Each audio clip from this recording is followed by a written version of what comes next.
Let's get nasty on a Tuesday. It's the Fast Lane on 101 ESPN with Jamie Rivers and our guy Dan McLaughlin, who's going to be with us throughout the entire show as Jamie dips out to do some Blues hockey at 4 o'clock. Welcome into the Fast Lane, where it's 2:03. Your time check is brought to you by Clarkson Jewelers, an officially licensed Rolex jeweler. Judging by Jamie's attitude, the first 2 hours might be a little bumpy, so Dan, thank you for being here. You bet. Happy to fill in. Jamie's gone at 4 o'clock and not a minute too soon. That's right. He's fired up. I'm still pissed off at the comments from John Mozeliak yesterday. I had a hard time sleeping last night. I talked to a bunch of neighbors and people, and they're... experts. No, they're not. They're fans. They're passionate fans. And the mixed signals that the front office is currently putting out there to their fan base is problematic for people. They don't want to hear about 3 starters, then 2 starters, then internal options, and that payroll's going to go up, but it's not really. Look over here. You know, that whole thing. They're tired of that. Mm-hmm. And in fact, a lot of them feel to the point of like, just tell us the truth so that at least then we can't be disappointed. Like, just say, hey, here's what we're going to do. Here's who we're going to target, the price range that we're looking at, instead of, like, throwing everything on the wall, then trying to scrape some of it off, and then putting some of it back on, and then you don't know what the hell's going on. It's kind of like mudding. That's not fun. It's not fun at all, especially when you're doing the sanding you part. do the sand. And it gets all in the air, and then you got to wipe it down. Just, you don't need to do that. Then you think it's even, and then you paint it, and then you realize it's not really that even. And it's kind of bubbled out, and you're like, I got to start all over again. You know what? Why do that? Right? Just do it right the first time. What would you have said the first time? I would have been relatively obscure with details. Just say, hey, we know we need to address pitching, and that's what we're going to focus on this offseason. It's easy. Last season was no fun for anybody. We intend on improving that because Cardinals fans deserve more. 2, we understand we also need pitching in all areas. The rotation, the bullpen, all of it. We do have some internal options that we're hoping continue to blossom and develop, but we're not counting on that right now. We're trying to make sure we have a good team for you guys. Boom. There, we're done. And you don't even have to say we're not counting on it right now. We hope they develop into the potential starters, relievers that we know they can be, and time will tell. Mm-hmm. There you go. Yeah. That wouldn't have been hard, would it? Yeah, you know, it's interesting. Mo always says, I don't like to talk in absolutes. And when he said pitching. That's all he did the last year and a half. It backs you into a corner because people are going to sit there and say, hey, you said 3 starters. Where are the 3 starters? We got to have them. Mm-hmm. And I understand where the fans' frustration would be with that. No doubt about it. Certainly. So this is where I'm at after sleeping on it for, at least you slept. Because it hit right in the middle of your show, didn't it? It did. Toward the end, really. Yeah. So we reacted, and we reacted in kind of a Twitter way, Dan, where first reaction, boom. Let it rip. So after seeing Mo's more detailed comments, I realized, and some people I kind of maybe saw this yesterday too, I realized what he's talking about is, the budget is going to be about the same as it was a year ago, but we've got plenty to spend because we shed some of those contracts either at the deadline or with guys like Adam Wainwright who retired. So they will have money to spend. My question is, will you be willing to expand the budget if you're able to land 1 or 2 of these big fishes? So let's say 2 starters, name 2 starters, whatever. That gets you up to that $200 million. Now you need a third. Are you willing to go another $15 to $25 million per year to expand the budget? That's my question. Because if you're not, fans once again have every right to be ticked off. When I read into the comments, I thought they're going to be aggressive on the trade market. And that's one of the things that you can do to shed payroll, but then add it back with the type of player, pitcher, reliever that you want. Mm-hmm. And there's some contracts that are there that are pretty big. And if you wanted to shed some and then go out and get pitching, that is another way to do it. Not saying necessarily they're going to do that, but I read into it that way too. So who do you think could be hypothetically on the trade block? I mean, there's a bunch of guys. I mean, Nolan Arenado makes a ton of money. You know, he was clearly not happy at the end of the season. I'm not saying they'd go out and trade him, but that'd be a name that I'd think about, especially when at the All-Star break you heard his name a lot. Remember, guys? I mean, there were people talking about, hey, do you want to stay here? Yeah, I want to stay here. Usually, and Jamie, you can vouch for this. Usually, if there's a little bit of smoke, there might be fire, especially when you're on the national media. And I'm not saying he's going to get traded. I'm not saying that at all. I'm just throwing out options that are there potentially to clear up some of that space in terms of salary. Would I trade him? Hell no, I wouldn't. He's a great player. He's a future Hall of Famer in my mind, and he's still somewhat in the prime of his career.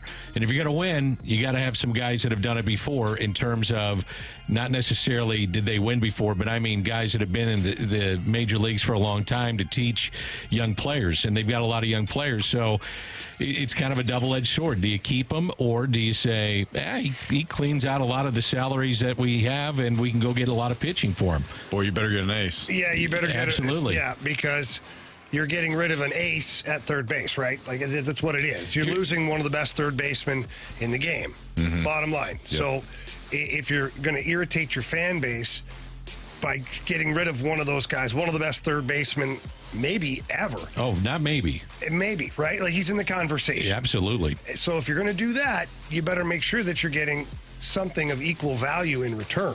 And it's got to be pitching. But who out there right now would be equal value in return? And what team would be willing to give up their player, ace to get, you were talking about a contender. Also, I think you'd have to look at big market teams that instead of saying our payroll is going to be $150 million, they say our payroll is $250. So if we take him on and then maybe trade some of the pitching that we have, understanding that you're going to go into the market and spend money on pitching anyway, those are the kind of teams that might be able to take that contract on. Yeah, I just feel like if I have an ace that is of equal value to Nolan Arenado, I'm probably not trading that guy. What about somebody that's below an ace, still very good, and then you're getting some young pitching that is going to pan out? No, Dan, I'm not interested. I.e. Matthew Liberatore? Yeah, I'm just not interested. The young pitcher is just too unpredictable. I know what Nolan Arenado is. I know what he is. Even if he had a down year last year, whatnot, I know what he is. So if you're going to sell me on bringing back a number 2 or a number 1-ish pitcher and then a bunch of young guys, I'm out. I'm hanging up the phone. I think there's some other guys that teams would want, and one's a switch hitter in Tommy Edman that's shown he's versatile to play the outfield, can play short, can play second. I would not want to give up Brendan Donovan, but, that's another young guy. But these are guys that aren't making a ton of money. Yeah, I was about to say. And that's the thing that... Newt, same deal. Yeah, get them off the books. It didn't really, affect you all that much salary-wise. The organization's got Tommy Edman pegged as a part of the foundation for this team. Last year, that's what it was Goldie, Arenado, Tommy Edman. It's like our foundation moving forward. So they're not... One, I don't think they're going to trade Tommy Edman. But two, what are you really getting for Tommy Edman? There's some teams that would want him. Okay, I'm not saying you couldn't trade him. What's the top end guy that you would get back? I understand that. What's the return I'm getting? If the return is mid, what the hell am I doing? Just go spend the money on a mid guy. Right. You know what I'm saying? And keep Tommy Edman. Or package a couple of guys together, if possible, and go get somebody that's of higher value. I'm not just trading a guy just to trade him, just to say, hey, we made a trade and we brought in pitching. But it's like very mediocre. The one thing that Tommy does potentially in a trade offer another team is that his versatility to play the outfield and play in particular center would be of value. He can play shortstop and second at an all-star caliber or Gold Glove caliber level. Same thing with the outfield. I thought he was a tremendous center fielder. So there is value there. But to your point, Jamie, I get it. Are you getting a number 1 back for him? Absolutely not. But are you getting mid-tier, pretty good prospect, guy that can give you some innings maybe at the major league level? Yeah. You then probably why not get just that. go sign that? That's you know the what point. I'm saying? Yeah. If I got a Tommy Edman who's valuable, and he is very valuable to the Cardinals, why am I trading him just to go get a mid-level guy when I, as an organization, that's money I'm willing to spend and I'm able to spend is on a mid-level guy? What if it's a number 2 starter that's cost-controlled? For Tommy Edman? Yeah. Well, I'll take it, yeah. I don't think you'll get that. What about a number 3? Where's the line of demarcation here? For me, it's got... Look, I young look at cost-control guy, but he's a 3. If I'm going for a 3, I'm just going to buy it. I'm not wasting a player that I think is valuable on my roster. I'm just going to go buy it with my free agent money. What if you have other Tommy Edmonds within the organization? I understand what you're saying. You got Brendan Donovan and you got Sajisi, who might be the next guy too, or I think that's how you pronounce his name. You have options. Yeah, I could be enticed, but he's 28. Yeah. I don't know. Hey, we're I know you're talking. seeing what my threshold Yeah, is. we're talking. You're not happy. No, I'm He's thinking. He's processing. Okay. Let's let him think. I'm just looking at it from a standpoint of, what would be my threshold for someone like Tommy Edman? A number 2 pitcher, I'd do it in a heartbeat. Mm-hmm. Sign the papers immediately. A number 3, I'd have to see who it is. What kind of a number 3 is he? Mm-hmm. Is he a number 3 that's pitch to contact, one of those guys I already have somewhere in my roster? No, it ain't happening. If it's a guy with high upside as far as swing and miss and maybe can potentially even pitch above where he's at right now, yeah, I'd be interested. All right. Good. Would you trade Nolan for Sandy Alcantara and one of the other Miami pitchers? Nolan who? Arenado. Okay, because we got a couple of them on the team. Man. Nolan Arenado. Would you trade him for Sandy Alcantara coming off the injury and one of their other starters? That would release, how many years does he have left on his deal? He's probably got 5, maybe 4 or 5 at 25 per, 30 per, whatever it is. I doubt he goes to Miami, but Skip is down there, and they did go to the playoffs last year. Yeah, I think he has a no trade too, so he can dictate where he wants to go. Probably didn't want to go there, but Look, I'm just saying. If you were going to look into that and explore it, it's got to start with the Dodgers. Because that's the childhood team. That's where he's living on the West Coast. Well, he's got the no trade clause, too. That's what I just said. Right, yeah, no trade. So it's got to start with there. Maybe the Angels. Would he want to go there to Southern California? Does he want to go to the Padres? That's where you start, I would think. Guys wanting to go back home and play for those teams, but in particular, the Dodgers. And the Dodgers always seem to have pitching. Now, they didn't have a lot of good pitching there at the end of this season. But that's an outlier. They do have some young guys, and they got guys coming off injury, too. That would be of interest for any team out there. So it's just something to think. Like Walker Buehler comes to mind. May comes to mind. I mean, they've got some guys... Very tight. Very tight. Yes. Nice pants. He must work out. That would be interesting. So Dustin May coming off the injury. Walker Buehler did not pitch all of last year because of Tommy John. If you're the Cardinals, would you take on that risk? And we're talking about shedding a little payroll here. Gives you more flexibility. I don't know if I'm trading Nolan Arenado for a question mark. But it'd be 2 question marks. I don't know if I'm doing that. It'd be 2 question marks. It could be 1-2 in your rotation. I understand. Or they could be out of the rotation completely and hurt again. That's correct. Yeah, no. And we probably need to make sure that if somebody just tuned in, we're not saying that they're going to trade Nolan Arenado. We're just throwing out various We're doing the radio thing. Scenarios in which you start to shed payroll. We're doing the irresponsible radio thing. I don't know if it's irresponsible. I don't. I think you have a guy that's a corner guy. You got Nolan Gorman. You got Jordan Walker. You got Tommy Edman can play there. You got Brendan Donovan. What do you need? You need pitching, and you need a ton of it. And you need to shed some payroll potentially to get these frontline starters if you decide to dip your toe into the water of free agency. It's just, if they're not going to increase payroll, you got to look internally and say, and Jamie, you know this. I mean, you've seen it with teams. If you're going to stay at that number of payroll from year after year, you got to get creative with your own people to try to shed it and give yourself some flexibility. Yeah, but at the same time, I feel like...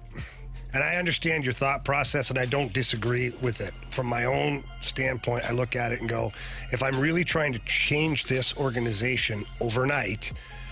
free agency. Am I really getting rid of one of the best players in all of baseball to do it? I understand I need pitching, but at this point, I'd rather spend the 50-some million, go get a couple of studs into the rotation, and take a year where maybe on paper you start the year where it looks like you're taking a loss based upon your own budgeted projections and whatnot, but put a winner out there.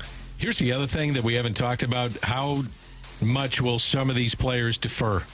I mean, that's the other thing, too. If you're trying to get to a certain payroll and you've got guys that you want to sign and maybe it's uncomfortable for the team in 2024, there are ways to get creative. I mean, that's something to think about, too. If you get you sit down with Aaron Nola, it's going to cost you $200 million, and you get to X and say, look, if you want to have a competitive team around us, we're not going to take away your money, but you're going to have to defer X. And if you do that, then we can talk. And that's something to think about, too. That's Dan McLaughlin, Jamie Rivers, and Anthony Stalter. It's the Fast Line on 101 ESPN. Justin left us a mic drop on this topic. Let's get into that next on 101 ESPN.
Went to the West Clubhouse for the Missouri Athletic Club today. I saw my guy, Dan McLaughlin, there. I saw that he got a workout in, and next thing I know, when I was walking through the MAC there, Dan was grabbing a nice lunch. Nice. It was good, wasn't it, Dan? I went to hell because my workout, then I ate so much lunch. Yeah, either way, Dan had a hell of a time at the MAC. He loved it. And I love going down there. The workout facility is fantastic. You can take various classes there as well. Exercise classes. You got squash. You've got tennis. They've got golf there as well. The Missouri Athletic Club, great spot. Both the West Clubhouse and the downtown spot. Just take Dan's advice and make sure you eat good and you also get a nice workout in at the MAC. It's my MAC.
Hey, what's up, guys? As far as the Mo comments go, I mean, it doesn't surprise me at all.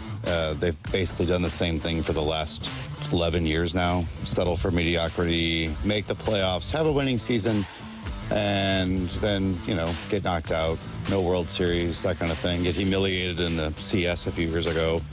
Yeah, that's just what they do. And now they're going to do it again, and they're just going to buy tickets and go to the games because that's what we do. So, anyway, all right. Thanks, guys. See, Justin gets it. If you set your expectations pretty low, Yeah. it's hard to be disappointed. I'm not so sure that I agree totally with what he said. What do you mean? I think there's some frustrated fans, and you're going to find out right around the holiday season when the ticket packs go out and season ticket renewals are there, what generally speaking, what the temperature is of the fan base. Go blank yourself, San Diego. I think if you go out and get a guy or two, then your fan base is quickly back in, but they're going to have to go do something to show fans that they're going to put the best product they can out there. Who's the guy that makes you pick up the phone though and say, "Give me them PSLs"? Yamamoto. You think so? Well, it's going to cost you a ton. And if you outbid everybody else to go get him, and a lot of people believe that outside Ohtani, he's probably number 2 on this list. Yeah, I think a lot of people would be excited about that. And it would show that you're trying, that you're really putting a big effort financially into a guy that you think can help turn this thing around. Generally speaking, would you guys rather see the Cardinals sign Aaron Nola and then 2 bargains, or spread out the money and get 3 pretty good pitchers but no ace? Well, that would be the Cardinal way, wouldn't it? It certainly would. Yeah. No, I'd rather take the sledgehammer out to the housefly this time. Get the ace. But then you're going to backfill. Okay. I think there's more guys that you can backfill with rather than going the other direction of just a bunch of mid guys. Get the ace. Get your number one. Get that one guy that you know when he takes the bump, he gives you the best chance to win every 5 days. He's pitching the first game of your first playoff series, whatever it is. Mm-hmm. And then you can always find the middle of the road guys that can, punch up, so to say. I'm talking about you sign Nola, and then it's like Michael Walker and... Yep. I'm fine with that. Sonny Gray. No, I'm not talking about I'd take that in a heartbeat. Yeah, no, I'm not talking about a Sonny Gray. Sonny Gray would be in the other option. Don't say Rich Hill because it makes me puke a little bit in my mouth. Okay, a one-year flyer on somebody. I don't know. Yeah, I would do Michael Walker and then a one-year flyer on another guy in that tier. Another Michael Walker type. I would be fine with that. Sonny Gray would be in like my option 2 for this question. So it would be like Sonny Gray, I don't know, 3 Sonny Gray types. Isn't that kind of what Jamie's saying, though? I don't know if Sonny Gray would be a number 1 for me, but he'd be a good 2, 3 for sure. But I think Jamie's saying go out and get that ace. It's going to be really interesting where the marketplace goes because there's some major market teams that need pitching that are in the boat like the Cardinals, and they're going to go out and spend a lot of money. And so where does that take the Cardinals? To a puke level of what they want to spend? Probably, but you may have to do it. If you want that number 1, that's probably what you're going to have to do. It reminds me of the movie Air. Have you seen Air? Yes. About Michael Jordan. What a great Air movie. Bud? No, not Air Bud. Another great film. But in Air. Along the same lines, but different. Oh, Up, where the old man loses his wife and then decides to go on a balloon ride with the kid. No, another good Andrew movie. Get his point across because he's making a very good one here. But Air, inspired by true events with Nike, they decide, hey, we're just going to get that one guy, Michael Jordan. Instead of spreading out their budget on 3 different dudes, they went for that one guy. He happened to be the best player to ever play basketball.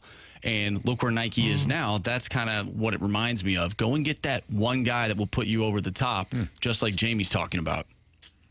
Okay. So Jamie's made his decision. Marsh has made his decision. Have you made your decision? Go get the Michael Jordan. Anthony likes the way free agency. Anthony likes the way the Cardinals currently do it. He just loves that. Oh, I can tell. He's fired up about it. He does all the time. He's like, get me more 3s and 4s. No, I'm always... He has T-shirts that say that. On I'm the front, always it says, saying get me 1, 2, more, 3, and 4. and Give me more. 3s and 4s on the back. Yeah. You're right, Jamie. I'm always saying, you know what this club needs? More offense, less pitching. If you don't have offense, you don't have anything. That sounds like stuff that I would say, Jamie. Yeah. You're right. I've heard it. Told you this guys had a bad attitude today, Dan. Wow. Where are you on it? I'd love to see a bona fide number 1 and then fill in the blanks. All right. Yeah, I'm Anthony good with feels that. differently, and he's on an island, and he's mad at all of us. No, I would like to see Yamamoto. I don't necessarily agree with you, though, that Sonny Gray is in that number 1 category. No, I'm not saying. But what I'm saying is, though. I don't know. I think you can get him probably 3 years, 65, something like that. I'm not explaining this well. It's a lot. What I'm saying is an ace like Yamamoto, Nola, Snell, and then backfill, or Sonny Gray, Kenta Maeda, whoever. Giolito. But you're getting 3 guys. None of them are aces. I think some of that would be bounce back guys, too. Right. So you probably can get guys that were bona fide starters 2-3 years ago. Like Frankie Montas is another one that comes to mind. Kenta Maeda, Severino, all these guys. I'd be shocked if we don't see one of those guys with the Cardinals this year and try to bounce back, give them a baseline of 8 to 10 million, whatever it is. I don't know, whoever they decide to bring in, and let some of these guys have bounce backs. You and I were talking about that before months ago. That is one of the directions. Now, I'm not going to do 3 of them, but I'll do 1 to backfill my rotation for sure. Yeah. Because you might get lightning in a bottle with that. Now, you got to hedge your bets. Don't get me wrong. They didn't hedge the bets this year, but it's something I'd look at for sure. Let's hear from Darren, who left us a mic drop as well. If I was Nolan Arenado and Paul Goldschmidt and I heard this junk out of Mo's mouth, I personally would be calling up and asking what's going on. And then I would tell them, look, you either get some guys in here that's going to help, or I'm going to sit the whole season until you trade me. So either you do one thing or the other. But I will sit until you trade me, and I won't play at all. Just to force your hand. Then you're not going to get much for me at all. Also, that player's not going to get paid. Yeah, it's tough. That's something to think about. Yeah. He's Guys got like to enough get money, paid. Dan. I don't care. He Doesn't still need wants that $35 million this year. those checks at the 1st and the 15th look pretty big, don't they? They take away some of the pain. That's for sure. I would be shocked, though, if they haven't spoken to those guys, if they're in the plans for next year. Mm-hmm. Because, and Jamie, you know this, guys share agents, and it's a different world where they become friends away from, being the Cub and Cardinal guys going head-to-head. These guys share friends, they know each other, they share knowledge, those things happen.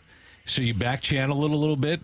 And, that wouldn't surprise me at all if Nolan, Arenado, or Goldie or some of the veterans talk to Mo and say, hey, I talked to player X, wants to come here. Might want to try to figure this thing out. That happens all the time. All the time. That's why people are so pissed off at the Cardinals regarding Max Scherzer, because he literally told Waino, told him, I'll come there. I'll take less money. Mm-hmm. And the Cardinals said, we're good. We don't need you. Fine. I saw a thing the other day where Max Scherzer has the highest WAR of any member of the Washington Nationals ever. Wow. I could be wrong about that, but I think I'm right. That would have been a pretty good signing. I would say so. That's Dan McLaughlin, Jamie Rivers, Anthony Stalter. Speaking of Jamie, he's going to tell you why or why not the matchup tonight against the Jets suits the Blues well. That's next on 101 ESPN.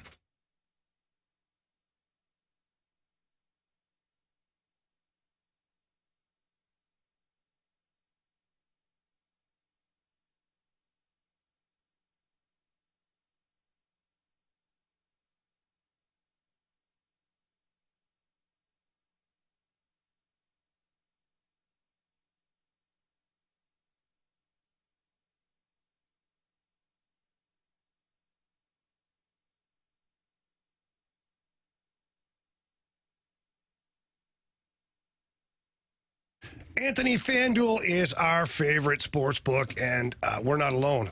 They're America's #1 sports book as well. And a couple reasons they are is because they always have great promotions, and they like to take care of their existing customers, but they also like to take care of new customers. And right now, new customers can get $150 in bonus bets with any winning $5 money line bet. That's $150 if your team wins.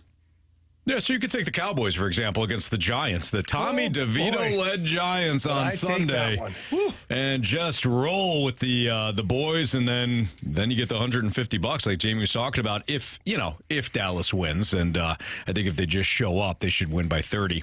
The app for FanDuel, easy to use. If you've been thinking about joining FanDuel, no better time to get in on the action. There's a wide range of betting options that do include money lines, spreads, player props, same-game parlays, the Super Bowl futures, and much more. So visit FanDuel.com/fast. Again, FanDuel.com/fast, and join in on the action with FanDuel, the official partner of the NFL. You know the drill. Go to FanDuel.com/fast to kick off the NFL season with FanDuel, the official partner of the NFL. 21 and over, present in Illinois. First online real money wager. Only $5 pregame money line wager required. $10 first deposit required. Bonus issue is non-withdrawable bonus. Best that expire 7 days after receipt. See terms at sportsbook.fanduel.com. If you have a gambling problem, call 1-800-GAMBLER.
would you like to make no more?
ESPN Sports Center.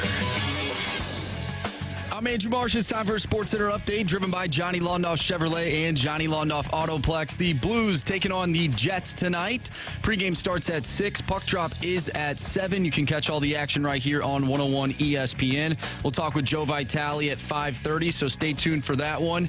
Jamie thinks the Blues are going to beat the Jets. He's going to tell you why coming up next right here in the Fast Lane. I'm Andrew Marsh, and the Sports Center update is driven by Johnny Londoff. Find new roads and shop 24/7 at londoff.com and londoffAutoplex.com. Are you kidding me?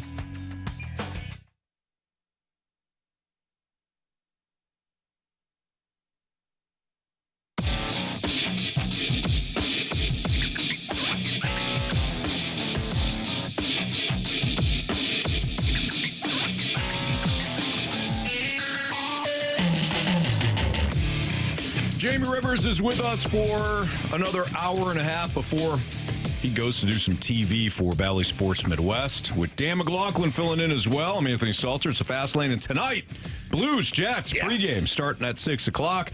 Blues looking to win their third straight game. From a matchup standpoint, You know what that means, right? it's called a winning streak. Yes. You won a game yesterday. You won a game the night before. If you win tonight, it's called a winning streak. It has happened before. Last year, at the start of the season, Yeah. it happened. What do you think about tonight? Good matchup for him? I like it. You know, these two teams are very similar in the way that they're constructed. They're also 1 point apart in the standings right now. And last game in Winnipeg, the Blues fell short, but they didn't play their best game. Not by any means. And so when I look at the matchup tonight, you've got a Winnipeg team that has kind of been the same way. They've been that 500-ish team.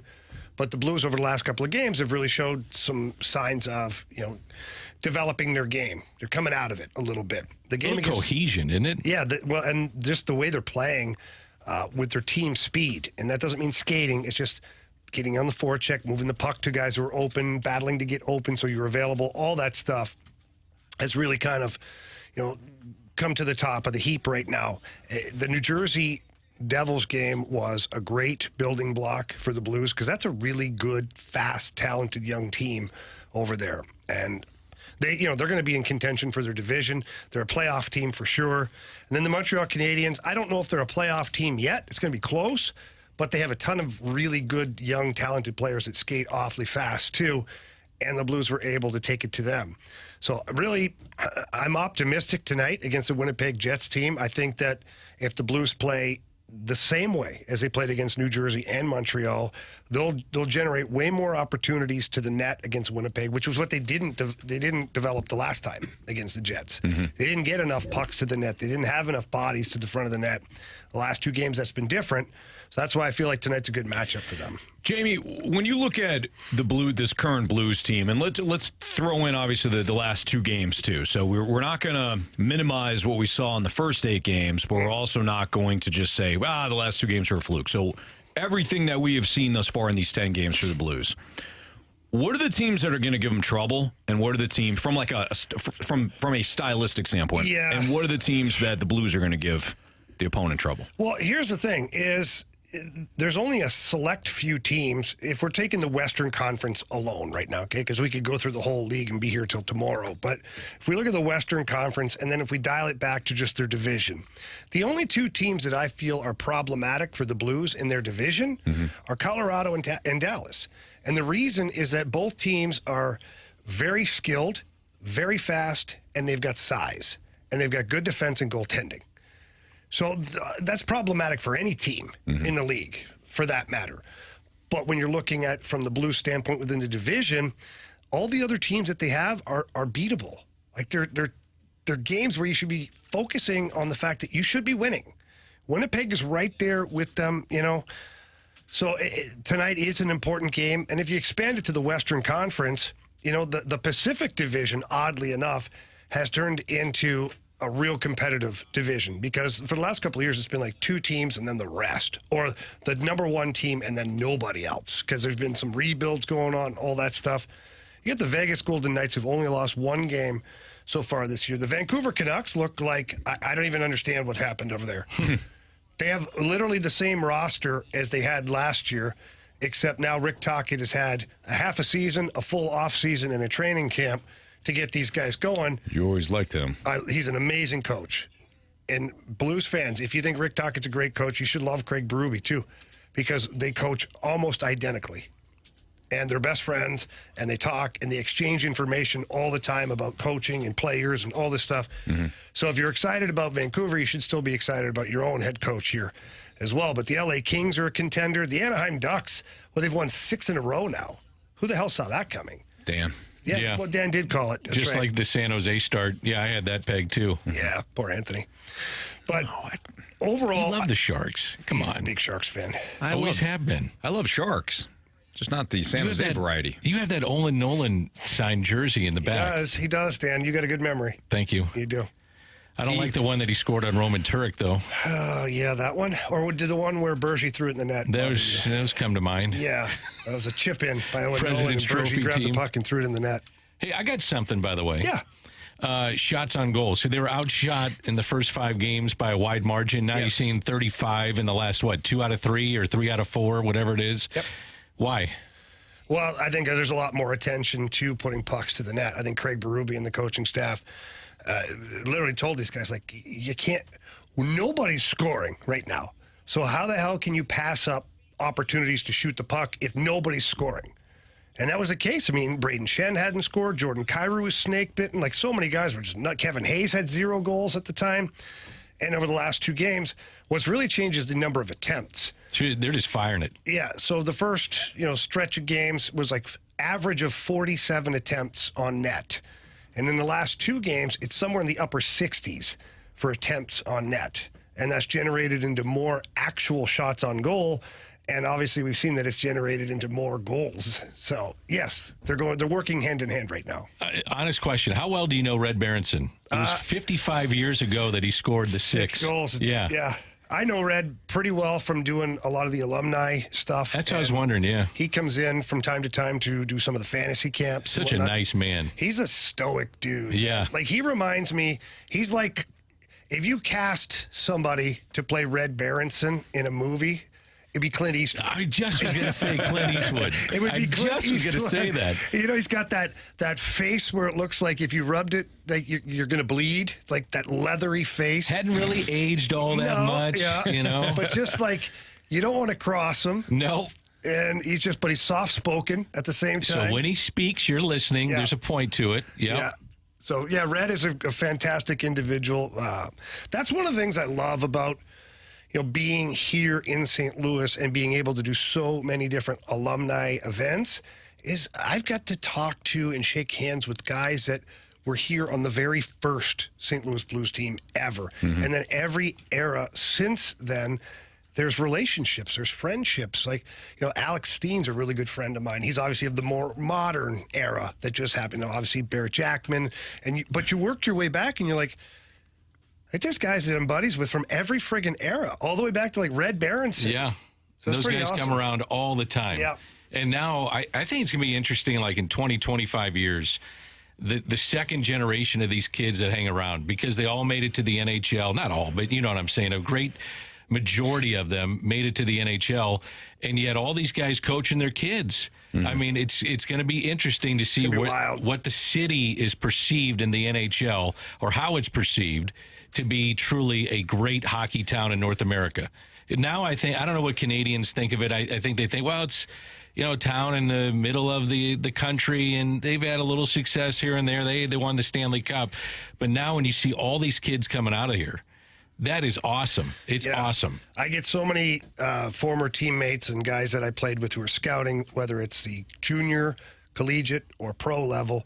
And the very first thing they say when they see me is, who's the next kid? Yeah. Who's the next one out of St. Louis? Who should we be looking at right now? That's awesome. What 12-year-old or 13-year-old is there that you think is the next guy? And to Dan's point, what's amazing is, you've got Andy McDonald, who coaches. His son's part of things. I didn't know Andy was doing that too. Alex Brooks, not a Blues alumni, but a New Jersey Devils alumni. He works with the Blackhawks now, but his son is headed off to the USHL. And then you work your way down with Barrett Jackman, Jamal Mayers, Neil Komodowski. Like, you just have this Joey Vitale, that whole group. Steve Ott's little guy is playing hockey.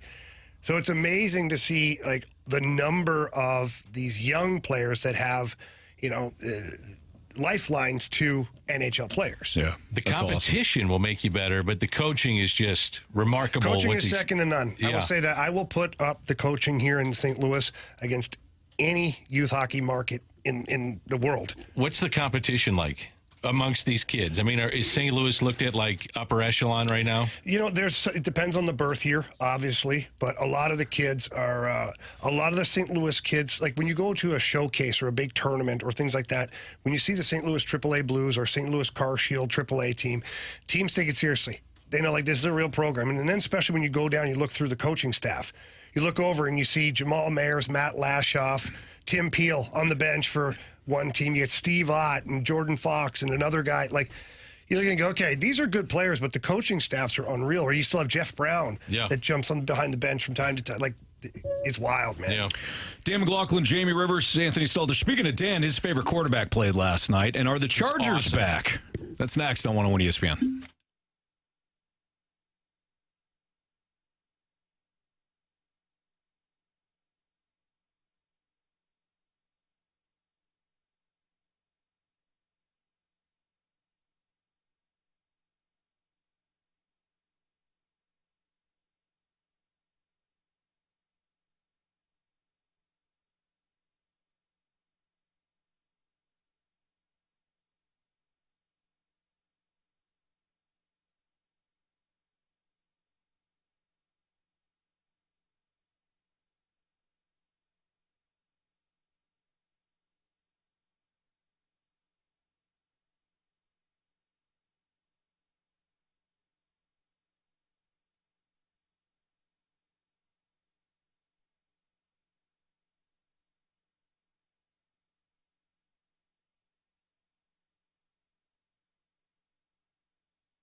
Jamie Rivers here talking with Tracy Bibb from the Bibb Agency. Tracy, how are we doing today?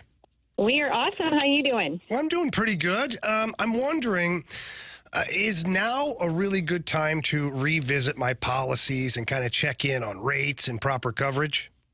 Now is a great time. Yeah, it feels like forever since I've talked to you, just because we've been so busy, because there have been so many changes right now in the insurance world. We are seeing a lot of rate changes out there. But what we're also seeing, especially on the homeowner side, is where people now have higher deductibles than they ever knew that they had. So like 1% deductible or 2% deductible.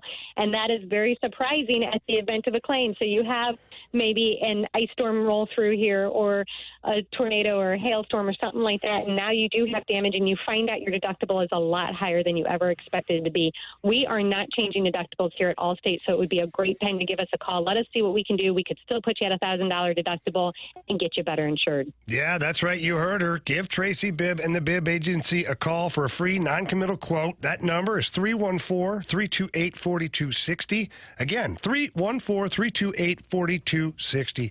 Tracy, thank you so much. Have a great day. Thanks so much. Go Blues.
I feel like I'm a different player.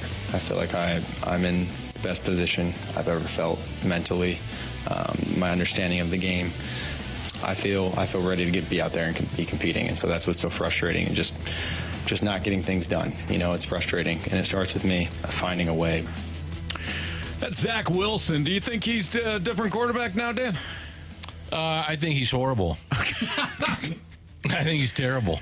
How do you really feel? Well, he frustrated me in many ways last night.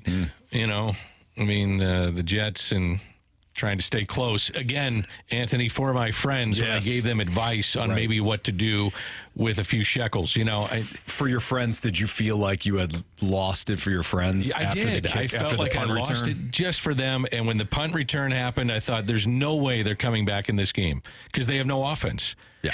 I mean, what makes you think that? Zach Wilson. I mean, pretty simple. So they have two studs too in Breece Hall and Garrett Wilson. Yeah. So last night there was one play that defines the whole evening for me. As I watched Zach Wilson drop back in the pocket, made a good read. The pocket kind of opened up. He started running forward with it. Then he flipped it. Dan, don't say the punchline before I get there. I'm sorry. Okay? It was upsetting. He had, I kid you not, like 25 yards of open field in one direction, which I know that will close down quickly. It's the NFL, but he definitely had enough for the first down. Mm-hmm. He tucked that thing and ran and then shovel passed it to a guy who was covered. Yeah. And it was right in front of him. Yeah. It wasn't like he couldn't see it. It scared the crap out of the guy, too. He was like, ugh! He's like, what are you doing? And then he gets nailed. And Zach Wilson, at that point, fake the shovel pass so that guy commits to him and then keep going for the first down yardage. Yeah. That'd have to take some awareness. How do you keep him? I mean, you had the trade deadline. You could have gone out and got somebody for a 7th or a 6th-round pick. Somebody, anybody. Well, it's not like teams are picking up quarterbacks on a whim and leading them to 75-yard game-winning drives or anything like that. Yeah, you know? I mean, there's nobody available in that from that standpoint, right, Marshy? Vikings felt the same way. Yeah. Anthony? Yeah. I got all my jokes out yesterday. Okay. All right. I was testing you there. I appreciate you. Yeah. You know, not taking it into day 2. I appreciate you. Yeah, you know. Just like Josh Dobbs, it was like his second day on the job. You son of... By the way, Jamie won. What? Jamie won. What did I win? Ish. You weren't the last guy in the Pick'em Challenge this week. So we won again. We beat the Rizzuto Show. We're now up 6-2. It's getting easy. It's getting easy. Oh, boy. We're up 6-2. So what happens if you win?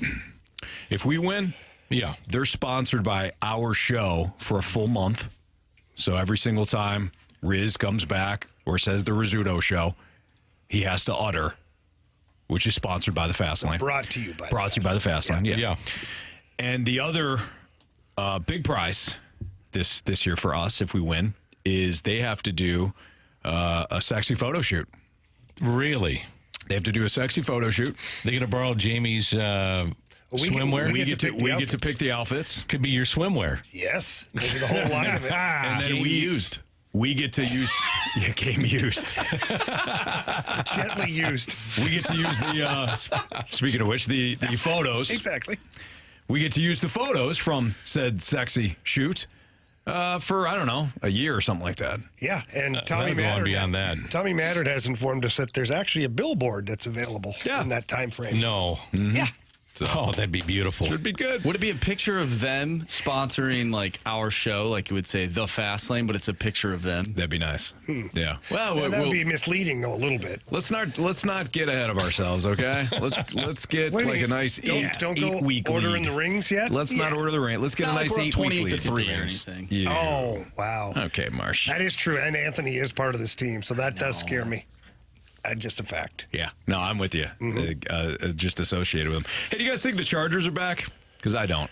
No. Okay. No. I just think the Jets are that bad. I think the Jets are that bad. Yeah. I didn't think the Chargers offense, and granted they're playing a stout Jets defense, but I didn't think the Chargers offensively looked great last night. I love watching Sauce. Outside of Keenan Allen. Give me that Sauce on a corner. Sauce Gardner. Yeah, he's pretty awesome. good. Reed is excellent on the other side. You can't. Yeah. Again, they're facing a stout defense, but the Chargers offense has not looked crisp for a while now. The hand injury to Herbert, I think, is a problem. They were missing Joshua Palmer last night and will miss him for the next 4 games. Unbelievable catch by Keenan Allen, though. Did you guys see that? Oh, yeah. The one-handed grab where he's the flat line. That was awesome. But other than that, man, Austin Eckler stuffed again in the run. They're very one-dimensional. You think they're wasting Herbert? Yes, I do. Yeah. Totally. Yeah, absolutely. Get rid of that coach. My God. Who owns that team? How dumb can you be? You look at this team, and you have a pretty talented group. Little Dino. Yeah. You got a talented group, and you have one of the most talented young quarterbacks in the NFL. And you're letting this guy run this team. Mm-hmm. Into the ground. What an idiot. You got to finish your statement sometimes. Huh? He's running it. Yeah. Into the ground. The team.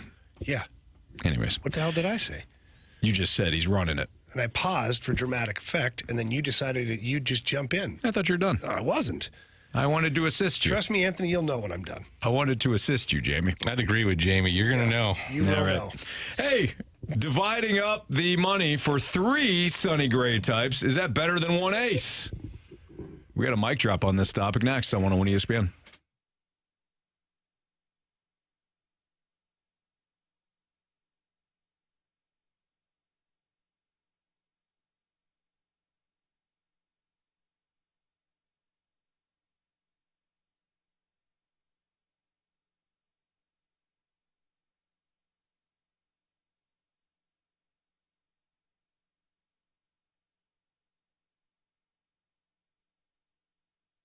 All right. If you are looking to fix up that kitchen, remodel it, tear it apart, or that bathroom, you want new countertops, please visit my friends over at E&B Granite. They're located down at 6135 Manchester Avenue. And when you walk in, please let them know that I sent you in there. They love hearing that. But go in there either with a plan or with no plan. Doesn't matter. The sales representative is going to sit there and ask you questions, show you different things, whether it's cabinets, whether it's countertops, you name it, they've got you covered. And when it comes to countertops, they have a big selection, from granite to quartz to marble, even soapstone. And the best part about it is all of those countertops are located in the back. So you can go look at them, and you can see the pattern. You can get an idea of what it's going to look like in your kitchen or in your bathroom. And then once you get your countertop picked out and all the things that you're going to do finalized, E&B goes in there. They measure everything properly. They take out all the old stuff. They put in the new stuff. They make sure that you're aware of the aftercare, because some of these countertops they require special aftercare, so you want to make sure you're doing that the right way. And they just make sure that you're a satisfied customer. So please get down there and say hi to them, or give them a call at 314-645-9300. That's 314-645-9300, or visit them at enbgranite.com.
Big problem here if you don't divvy out the balance here. And trust me, guys, I would love to get an ace, but an ace doesn't put you over the top when you're at the bottom, guys. So I think we need to spread it out a little bit. I know it's a bad Cardinals, here we go again. They went the safe route. But if you could get 3 Sonny Grays, look, it'd make me a lot more excited to go to the ballpark rather than just, Aaron Nola's on the bump or Blake Snell's on the bump. Let's go then. No, I'd rather have a little divvy out and see what we can do, like how the Rangers kind of did this year, and it worked out okay for them.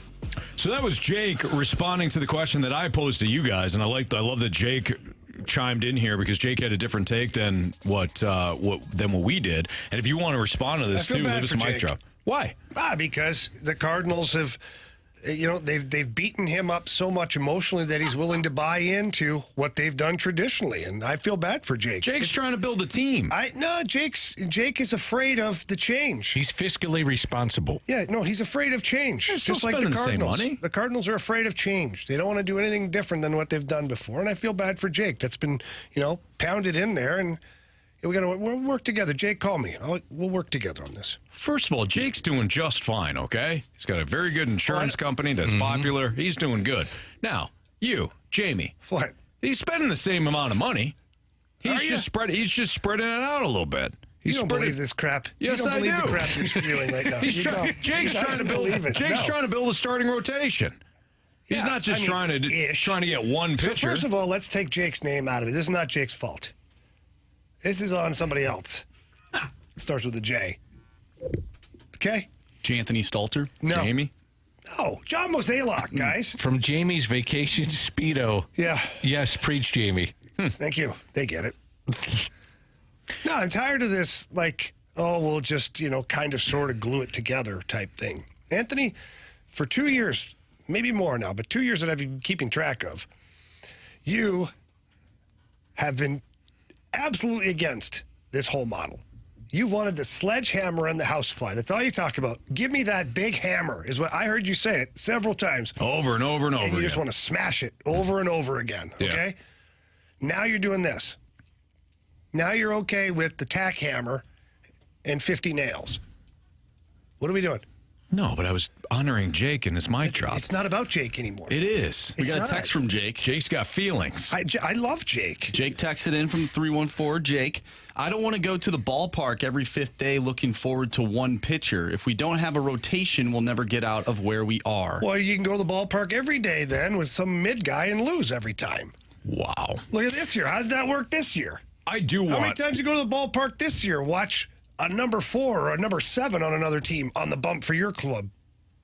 A lot, probably. Yeah. I mean, toward the end, almost every day. You want that again? I don't. Well, I think that's what he's saying, though. He's saying every fifth day, we'll have an ace, but let's just say the Cardinals aren't going to spend the amount of money that we think they should, and let's just say they go out and get Aaron Nola, right? And they end up not getting other guys that are going to help this rotation, then, you're looking forward to one guy every 5 days.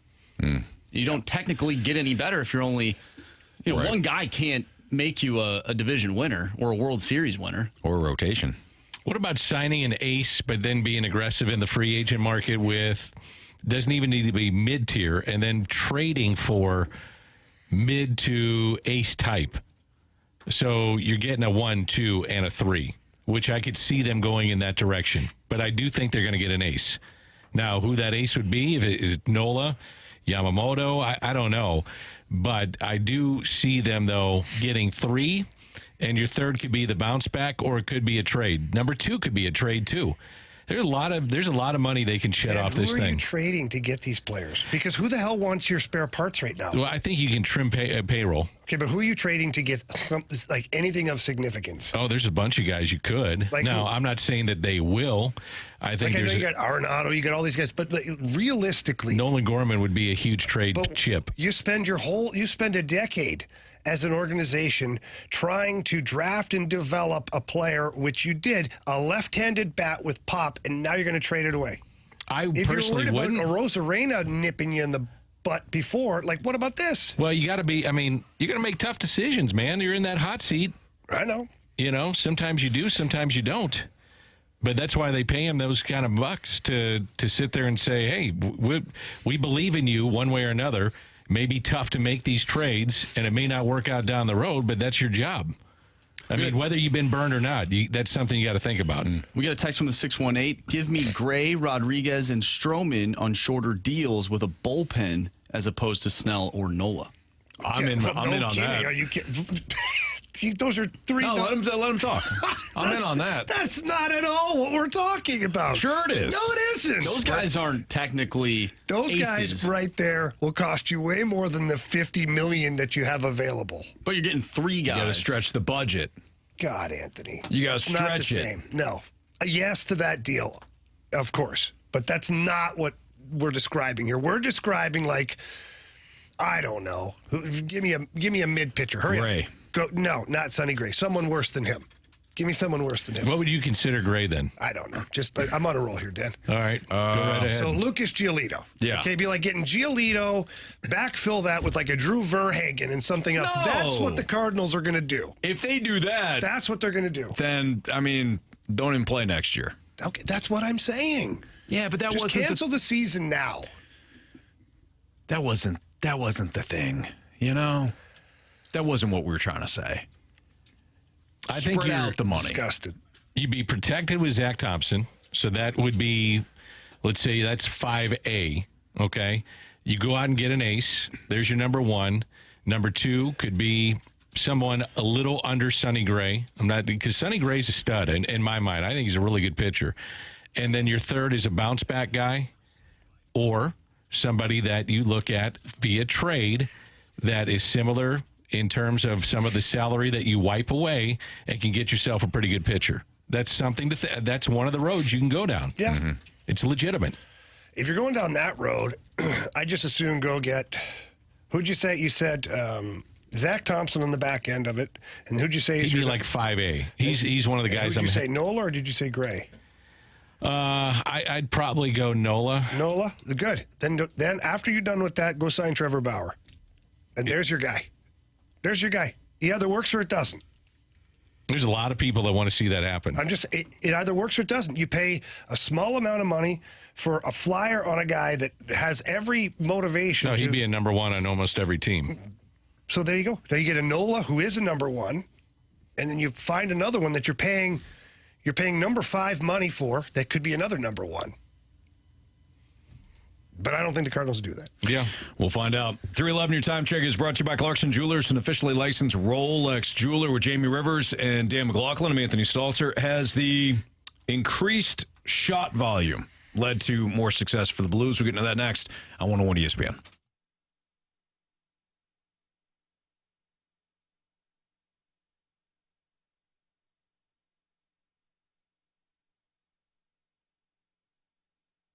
Anthony, I've been fired up today. I have been fired up. Yep, I have been.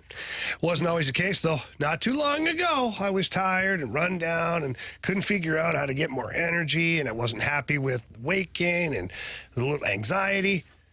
Then I went over to Mentality, and they helped me out big time. They really did. Changed my life. Walked in there, talked to the board-certified physicians, discussed all the things I was going through and what was going on.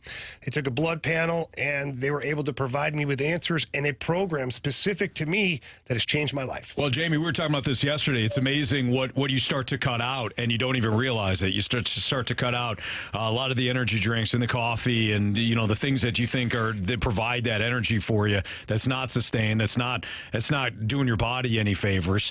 You start working out because you're motivated to do so.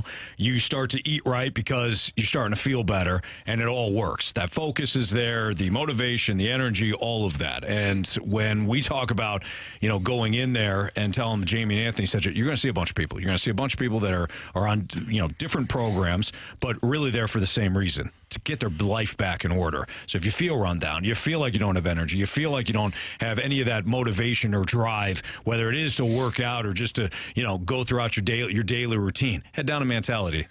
They could do wonders for you. Yeah, or visit them online at lowtusa.com. That's Mentality, lowtusa.com.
Are you currently looking to sell your home or you're thinking about it?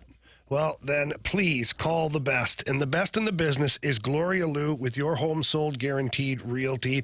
And there's so many reasons as to why you should give her a call with the market that's changing all the time. And sometimes holiday season can feel like it's not the right time to put your house on the market. It depends. It depends on what the price of your home is going to be and, the circumstances. And that's why Gloria Lou is the best. She knows this. And she also has thousands of ready buyers in her exclusive database. And those buyers create a higher demand for your property and ultimately more money for you.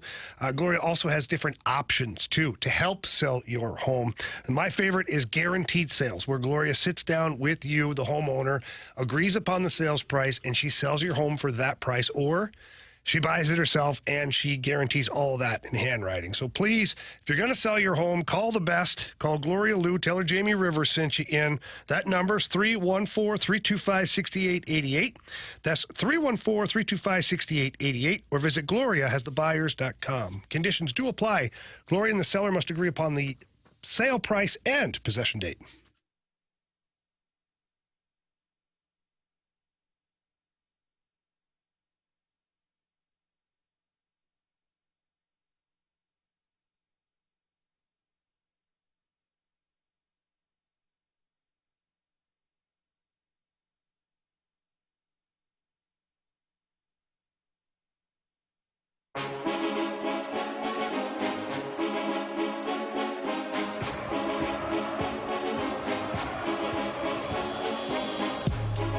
Blues win the draw. Montreal's going to rush the puck out of the zone as they jumped into the space.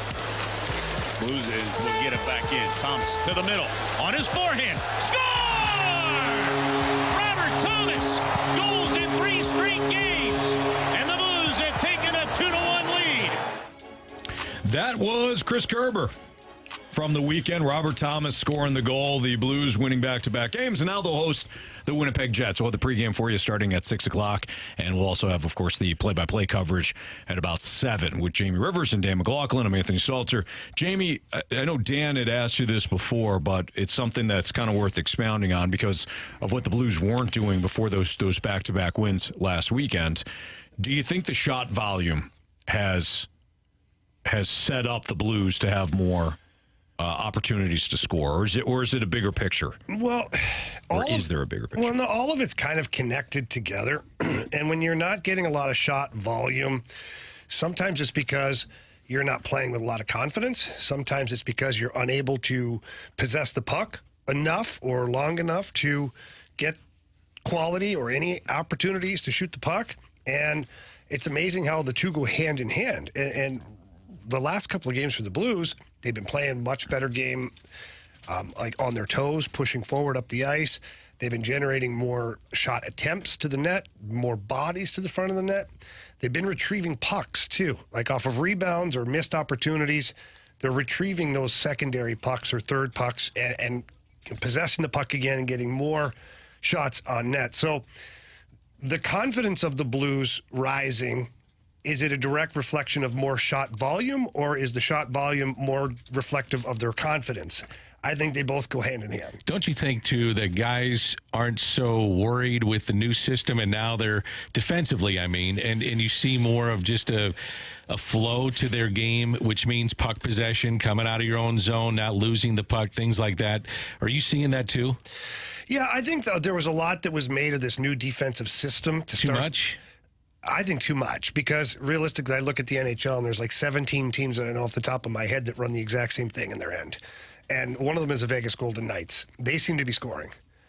So it's a matter of, I think the Blues were maybe overcorrecting as a group. So thinking too much instead of just reacting. Yeah, just, you're thinking, well, we got to get back, take the middle of the ice, got to get back, play defensive. And I think Craig Berube and the staff kind of anticipated this in some way, because their patience level with the group never wavered. Whereas usually you think a team that's not scoring, that's not generating, like there's some shakeups, there's some meetings, there's some stuff. Now, beginning of the season, and I know usually it's not panic time, but when you're Craig Berube and your team was not good last year, or inconsistent is probably a better word to use, last year, then you'd want results quicker, but there wasn't that kind of panic amongst the group. It was kind of like It's coming. We'll get there. And they just kept reinforcing the defensive structure. And I think what's happened here is the players have gotten very comfortable with the defensive structure and now have realized that it shouldn't impede them offensively.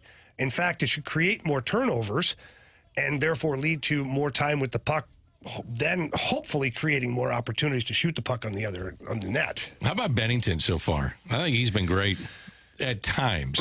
No, he's been great all year. Yeah. He's been fantastic. He not one game where I've seen him fail. Like the Vancouver game, they scored a bunch of goals, but it was 19 shots in the first period. Right. You were down by 1. That's like a victory. I couldn't believe it. I remember at the end of that period going in the intermission telling John Kelly, this is a victory. You're down by only 1 goal in this building. You have an opportunity now to come out and get back in the game in the second period. They didn't, mind you, but still. Jordan Binnington has been as advertised this season. He's been great. His locker room presence is fantastic. His leadership amongst the group is great. He's very calm this year. You're not seeing that frustration out of him. I think that every player goes through these ups and downs, and especially when you've reached the pinnacle. And Jordan Binnington, his first season with the Blues was the pinnacle. You come in, you put up some of the greatest numbers of any goalie of all time in that period of time, and you go on to win the Stanley Cup. After that, everything else is a disappointment. And psychologically, that's difficult for the athlete, but it's also difficult for the fan base because all they remember is this guy was like a .965 save percentage. He's a Stanley Cup champion. He's going, no matter what happens, we don't have to worry they won't score on Binner. Well, when your team isn't equal to the team that you had before, and then you're counting on your goalie to do twice as much work, well, the dam's going to break at some point. And it did. And Jordan Binnington had some struggles, and then the fan base was wondering, well, is this actually a number 1 goalie? And then the player gets in his own head sometimes, and you become very frustrated. And so I think between the end of last season and the beginning of this season, Jordan Binnington did a lot of work on his own game, both physically and psychologically. And I think that this is the most grounded I've seen Jordan Binnington yet. What about the special teams now moving forward? Penalty kill's been great. Power play. Power play's not great. Now, in fairness, they didn't get a power play last game. Mm-hmm. So it's tough to kind of, equate how that may have looked. We'll see. It has to be better. 1 goal all season long is just not good enough. Not good. The good thing on that is your penalty kill has been really good. The penalty kill has been so aggressive through the neutral zone that it's been fantastic for the Blues defensemen to stand up. A lot of teams aren't even getting in and getting set up properly. And when they do get in and get set up, it's under duress. They're being pressured. So that's a big success right now. And Craig Berube has been using like everybody for the penalty kill, which is really awesome and smart to do because a lot of times if you run into some penalty trouble, and remember when we had Ryan O'Reilly, and these guys would get absolutely just pounded into the ground with ice time, like hard minutes. Mm-hmm. Playing on the penalty kill, if you're playing 5 or 6 minutes in a game on the penalty kill, those are hard minutes because you're having to work twice as hard, cover more ice. Your shift length is usually longer because the other team sets up their power play. They zip it around for 1:10. Well, that's 1:10 that you're buzzing around trying to take away passing lanes and shot lanes. So by spreading it out over multiple players, it takes down some of the workload for some of the guys. So at the end of the game, when you need to preserve a lead or you need to go get a goal, those guys have a little bit more energy in the tank rather than going over to press the gas and there's nothing there. Right. Isn't it funny how winning just changes a lot of things? I mean, last week we're talking about when you were on the road, man, what's going on with the power play? They can't create any shots. They get blown out in Vancouver. And you win a couple of games over the weekend, and you're like, all right, things have settled down a little bit. And that's, I think, also what needed to happen was to get a couple of wins. That's obvious. But when you start diving into it, it just relaxes everybody. Fan base gets relaxed. Players start not gripping the stick as much, as hard as they do, and it just relaxes you. And I think that we're seeing a team that's a little bit more relaxed.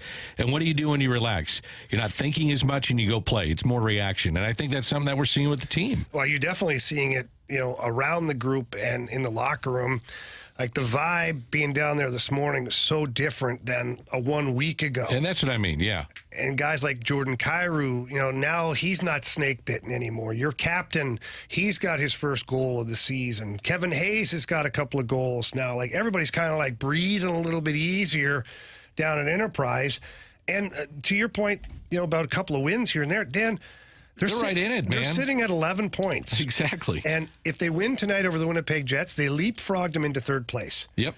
Which is where Doug Armstrong said he sees this team finishing would be third place in this division. That puts them 13 points, 1 point behind Colorado, if they win tonight. I mean, it's not as bad as it seems, but I think because people have a certain amount of PTSD from both the Cardinals season that just ended and Blues season last year, that every time there's a loss or there's something that's not right or it's out of sync or the power play's not going, this guy's not scoring. Or the Vancouver game. Or the Vancouver game, you go right to DEFCON 1 and you're like, bah!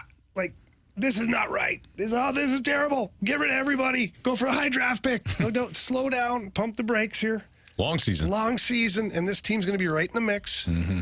Well, hopefully the Jordan Kyrou goal too. You build some momentum for him. I mean, he scored just the 2 goals thus far, but he had 37 goals last season. Hopefully, that's a turning point for the entire the Montreal game. Hopefully, that's a turning point for this entire offense. And you get Winnipeg. Winnipeg's going to give you a more difficult challenge than Montreal, but it all goes back to that back-to-back games, one against a very good Devils opponent, and then hanging a 6th spot on the Montreal Canadiens. Now you got a little momentum, a little confidence heading into this game tonight against an opponent that you match up very well against because, again, it's kind of an equal opponent. Yeah, and you got to get to your game first. Tonight against the Winnipeg Jets, you got to get to your game right away, and that's something the Blues have done the last 2 games is from the moment the puck's been dropped, they've been going. They've been getting in on the forecheck, getting time in the offensive zone, creating right away. There's been a certain energy surrounding the team. And this team to win, they're going to have to play that way. Mm-hmm. So the quicker they can get to their game, the better it is for their success. We'll do NFL buy, sell, or hold next in the Fast Lane on 101 ESPN.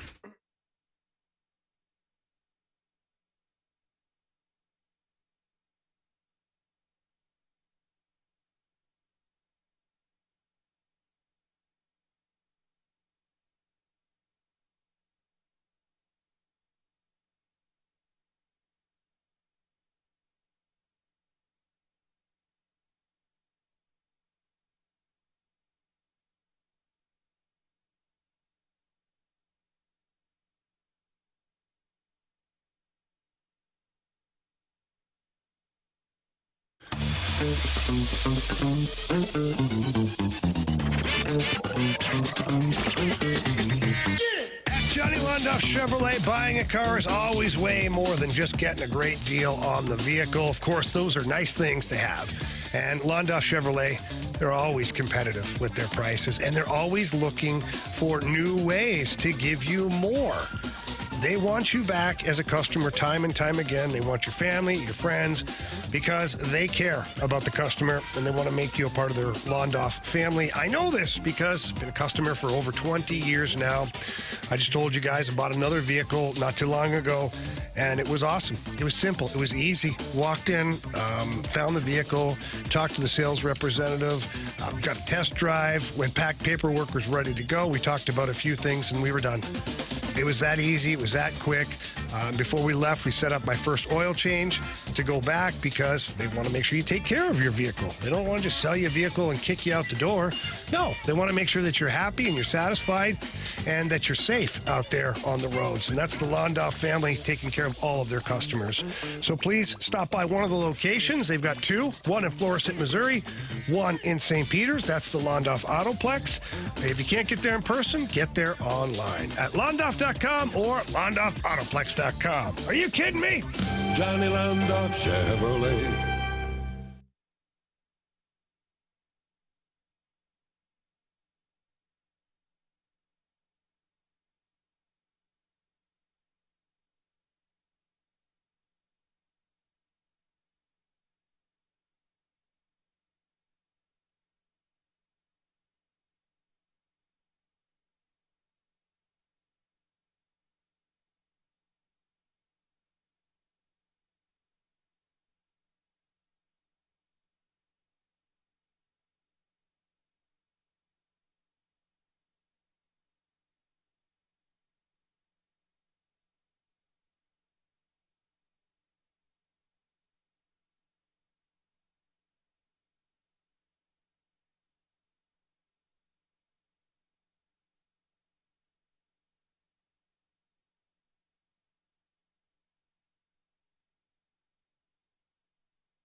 101 ESPN Sports Center.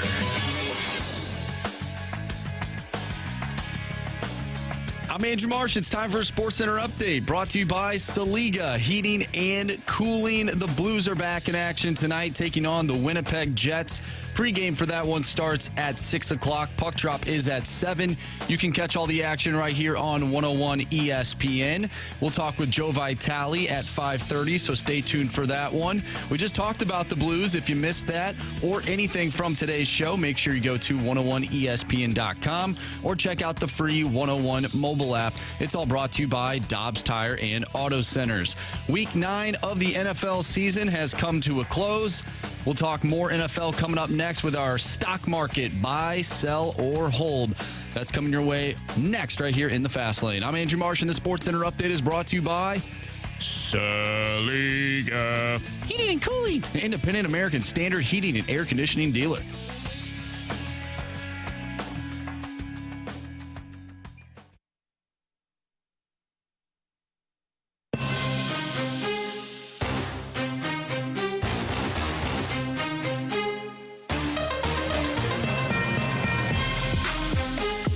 March just talked about this in the Sports Center update. We're going to do our stock market NFL buy, sell, or hold.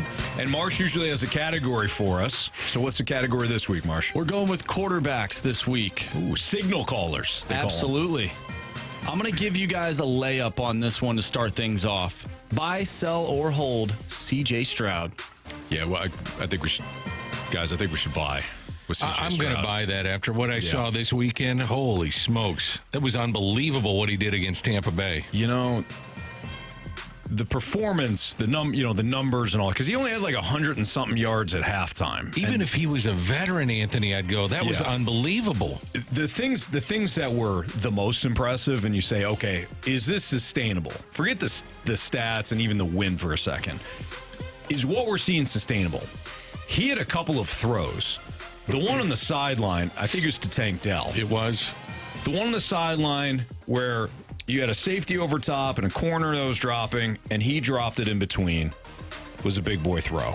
And the game winner, of course, where he's got to get, again, up and in between the defenders. Or really actually hold the safety on the one side and then hit Tank Dell again. Incredible. Like, those were NFL-type throws. You can do that in any system. I'm sitting there watching that going, I'm watching a star being born in the game. Yeah. Like, as he went along in the game with the circumstances that they were. And how many seconds were left when they got the ball back? It was under a minute, wasn't 47, something like that? I thought it was 48. C.J. Stroud? Yeah. 40 seconds, I think. He went 40. 75 yards in 40 seconds. You're sitting there going, this guy's a bona fide star. Yeah. And you have a game like that, who knows what happens from here on out. Mm-hmm. Now, I'm not saying he's going to do that again, but 300 passing yards, a lot? Yeah, it's going to happen a lot. Yeah. He's that good. He's the real deal. Absolutely. All right, so we're all buying. Let's go with Aiden O'Connell, buy, sell, or hold. I'll buy that for the rest of the year to see what you have. Jimmy G looked cooked in that system. You just terrible. love Antonio Pierce. That's why you did this. Well, I love that Giants team that beat the Patriots. I do too. Hey, don't talk about the Patriots. I'm sorry, Josh. Yeah, don't talk about it that way. Yeah. But Aiden O'Connell's going to have a rough one on Sunday night because he faces the Jets. It's going to be matchup dependent. He looked good against the Giants. He's going to look terrible this week against the Jets. That's just how it goes. All right, serious question. Do you think that Josh McDaniels was truly fired with a fortune cookie? No. I don't either. Okay. But I do buy that report that came out from Jay Glazer that we talked about yesterday where he had Antonio Pierce talk to the team. Oh, yeah, I buy that. Antonio Pierce was talking about, hey, we weren't afraid to play anybody. That 0-7 Giants team, we weren't afraid to play anybody. That's how we need to be. And Josh McDaniel says, don't talk about the Patriots that way. Get out, dude. You're done. You're trying to build your own culture here. Absolutely. So I will buy Aiden O'Connell the rest of the year, knowing exactly though what I'm buying. Stock number 3, please. Buy, sell, or hold Justin Herbert. Buying. I always buy with Herbert, but that offense doesn't look great. They're going to lose. I don't know. Maybe they squeak into the playoffs, but they're a one and done. They can't run the football, even with Austin Eckler. Eckler's been doing it out of the backfield from a passing game standpoint, but they can't run the ball. Justin Herbert is a sitting duck at this point. You have to have some semblance of balance. So, and they don't. The Chargers don't. But I love Justin Herbert. I give him credit for playing through the finger. And don't look at me like that, Jamie. The injured finger. The injured finger that he's dealing with. You know what, Dan? You're right. That could be really tough to play through. You don't think that's hard when you're a QB? Oh, you're playing through the finger? Absolutely. Oh, boy. Question 4, please. All right, buy, sell, or hold. Kenny Pickett. Oh, selling everything. Sell it all. Look at Anthony. He can't even answer. Yeah, I'm with Jamie on this. Yeah, I'm selling too. Guy with the kids' gloves on. Get him out of here. Get those Gap Kids winter gloves off of that guy. Gap Kids. He does have small hands. I think it's called the baby gap. Yeah. I'm not sure it's all his fault, but he's not. I mean, he makes one or two throws I think he is game. exactly what he is. Yes, that year of the quarterback was thin. For the draft, that was thin. Kenny Pickett is what he is. I don't think anybody projected him to be more than what he is. Yeah, that's a good point. Buy, sell, or hold. Josh Dobbs. Buy. If he can do that without knowing his teammates, the playbook. I was going to say not knowing the plays. Yeah, I'll buy that. Yeah, I would too. He won the game for him. Bottom line, he won that game for him. He gets out of that sack. Falcons have no team speed defensively. He races around the corner, then leads them. It was remarkable what he did. And Kevin O'Connell did a great job too in making sure that Josh Dobbs knew, hey, this is what we want out of this play. This is what we want out of that play. Talking to him in his helmet up until the mics have to get cut. And then his teammates helping him out. It was a complete team effort by the Vikings. Oh, Dobbs, I told great. you guys yesterday that video that's going around on social media of him rehearsing with the offensive line. He's got them all around, and he's got the center, and he's going through his cadence so that they understand like his rhythm and when he's going to want the ball, and they go through it a couple of times and they discuss it. Then he snaps it again. They discuss it. It's like, oh, okay, we good. Yeah, that's smooth. They're like, okay. All this is happening like while an NFL game is going on. How many plays do you think he knew when he first got under center or took a snap? Of the Vikings playbook? Yeah. Maybe 2. That's unbelievable. If it was just 2, that's incredible. Well, he probably knew plays within the offense. Exactly, yeah. I guarantee you he didn't know the terminology. There's no way. So the Vikings will be calling, they may have a similar play as the one one of the plays he ran in Arizona, but the terminology is completely different. You told me that he's a rocket scientist. Yeah, he studied. That's unbelievable. He's probably one of those guys that reads a book and memorizes it as he's reading it. So they probably fired the playbook to him on the plane. He knew it. And he was 27 pages deep by the time he got there. He's like, I got the first 27 pages. Right, just stick with Call those. something on one of those. That's like you, Ribs. You're all over that stuff. Oh, yeah. Actually, I'm not lying. When it comes to hockey stuff and photographic kind of thing? Yeah, I can, and I don't have to write things down. It's lodged in there. Now, if you send me to the grocery store for a stick of butter and a loaf of bread. 2 and 2, you can't get there. Yeah, no, I'll get there and be like, what? Yeah. Why? Where are we? Why am I here? Where am I?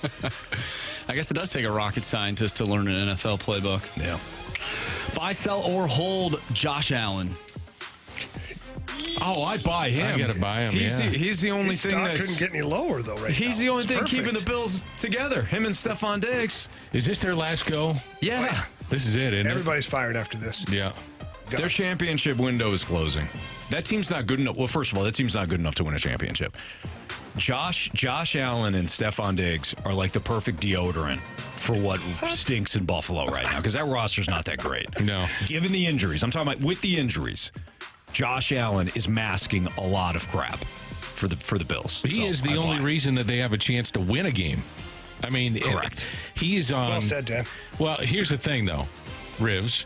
He also is in all the post-game interviews. Yeah. He does you ever notice how up and down he gets in those things? Yeah, he's living and dying. He's every like play. emotional A through little him. too much, though. I like my quarterback to be in it, but I don't want him riding. Ribs. I don't want him riding the ride. Yeah. I need my quarterback to be, hey, upset, but don't worry, you're in good hands. I'm steady Eddie here. Not like, we work so hard. It's just so, I don't know what to do. Caleb Williams show up? Then a week later. What'd you say? Nothing. What'd you say? I didn't say anything. I said, did Caleb Williams show up? Oh, yeah. Now he's a kid. Making a lot of money. That's a whole other conversation. Might be making just as much as He might Josh. be making equal amounts. But I'd rather my quarterback just kind of be even keel. Yeah. We got a text from the 314. You guys cut too much slack for Justin Herbert, but look forward to every chance you get to trash Dak Prescott. What the hell is so special about Justin Herbert? He doesn't look like he's evolved from being a rookie. He looks like the same quarterback. He's had excellent receivers around him. He's had a run game around him, with the exception of this season. Maybe at some point, you need to stop blaming the coaches and blame the player. He's an average NFL quarterback, nothing more, nothing less. We're just going to have to agree to disagree on this. If you're watching Justin Herbert and saying that he's had a running game outside of this year, you haven't been watching. No offense. Has he had good receivers? Sure. What does Dak have? And Dak has had actually a running game and an unbelievable offensive line outside of the last 2 years. CeeDee Lamb. He's also had a much better defense, which nobody ever wants to talk about. You bring up the wide receivers as if that's the end-all, be-all. It's not. Dak has had a better defense You yelling than at me or Justin the Herbert. texter? I'm just screaming into the freaking ether at this point. Well, everyone knows to that call the Justin team runs through the wide receivers. Yeah, the heartbeat of a team is through the wide receivers. First of all, I've always called Dak Prescott a good quarterback. I don't think he's great. Justin Herbert, the way he processes information on the fly, the way he can get to 3-4 reads within a play is very unique. To call him an average quarterback, I'm sorry, I just don't know where this is coming from. It's coming from a Cowboys fan. I disagree. I think Dak Prescott's a good quarterback. I do. I don't think he's great. I think Justin Herbert has the ability to be great. He's also had horse crap coaching that he has overcome. So that's just my take on it.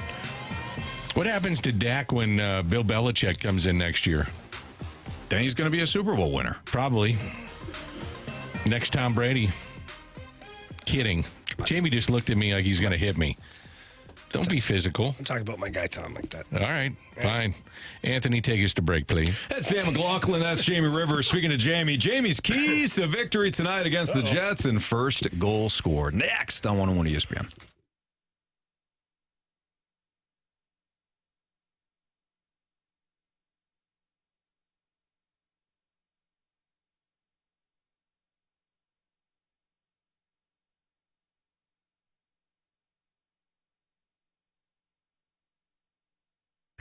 Anthony, another barn burner for the Thursday night football game this week. And FanDuel, they've got you covered. I see you've... What? You didn't talk about the matchup. We'll get there. But that's how good FanDuel is they even make you excited about, any game. Like Panthers and Bears. Yeah, Panthers and Bears. Boy, that's going to be one heck of a game. But the best part is you can jump in on the no-sweat same-game parlay for the Thursday night game. And no matter who's playing or how bad it is or how good it is, you never know, right? All you have to do is place a three-leg same-game parlay between these two teams, Panthers and Bears at this point, and you get bonus bets back, even if you don't win. NFL Same Game Parlay is a perfect way to combine your bets for a chance at a bigger payday. Build your own or choose from one of the popular Same Game Parlays pre-built for you in FanDuel's top-rated sportsbook app. Visit FanDuel.com/fast. You don't miss out on your chance to get that no-sweat Same Game Parlay in America's #1 sportsbook. But the app, it's easy to use, safe, secure. They've got the player props. They've got the odds, the futures, everything at FanDuel. You do not want to miss out on this one, so go to FanDuel.com/fast. That's FanDuel.com/fast for your no-sweat same-game parlay over at FanDuel. 21 and over, present in Illinois. Refund issues, non-withdrawable bonus bets that expire 7 days after receipt. Max refund $5 unless otherwise specified. Restrictions apply. See terms at sportsbook.fanduel.com. Gambling problem, call 1-800-GAMBLER.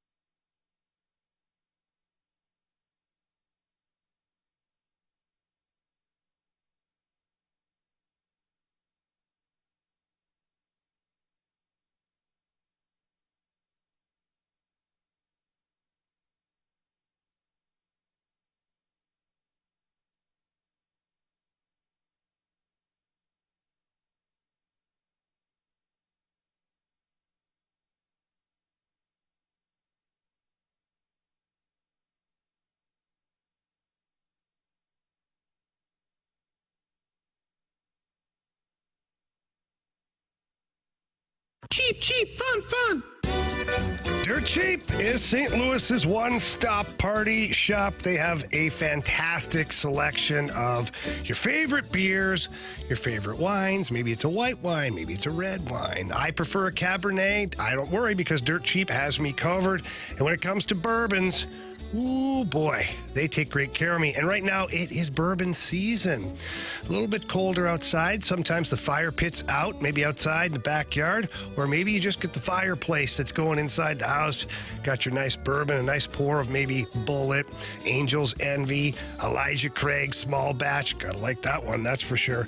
Well, Dirt Cheap has everything for you. And if you don't know what you're looking for, and you're just looking for, pointers on whether it's a bourbon or a vodka or rum, go on in there. Tell them Jamie Rivers sent you in, and they're going to help you out. They're going to point you in the right direction. The best part about Dirt Cheap is they're always going to be looked to be saving you money at the same time.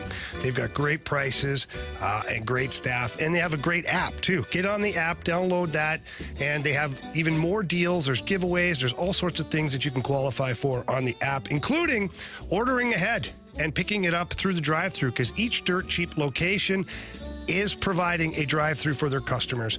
So there is no better place to get all of your fun than at Dirt Cheap. And remember, have fun, but be careful out there.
Jamie, give us your keys to victory tonight as the Blues host the Jets at Enterprise. Well, a couple of things here.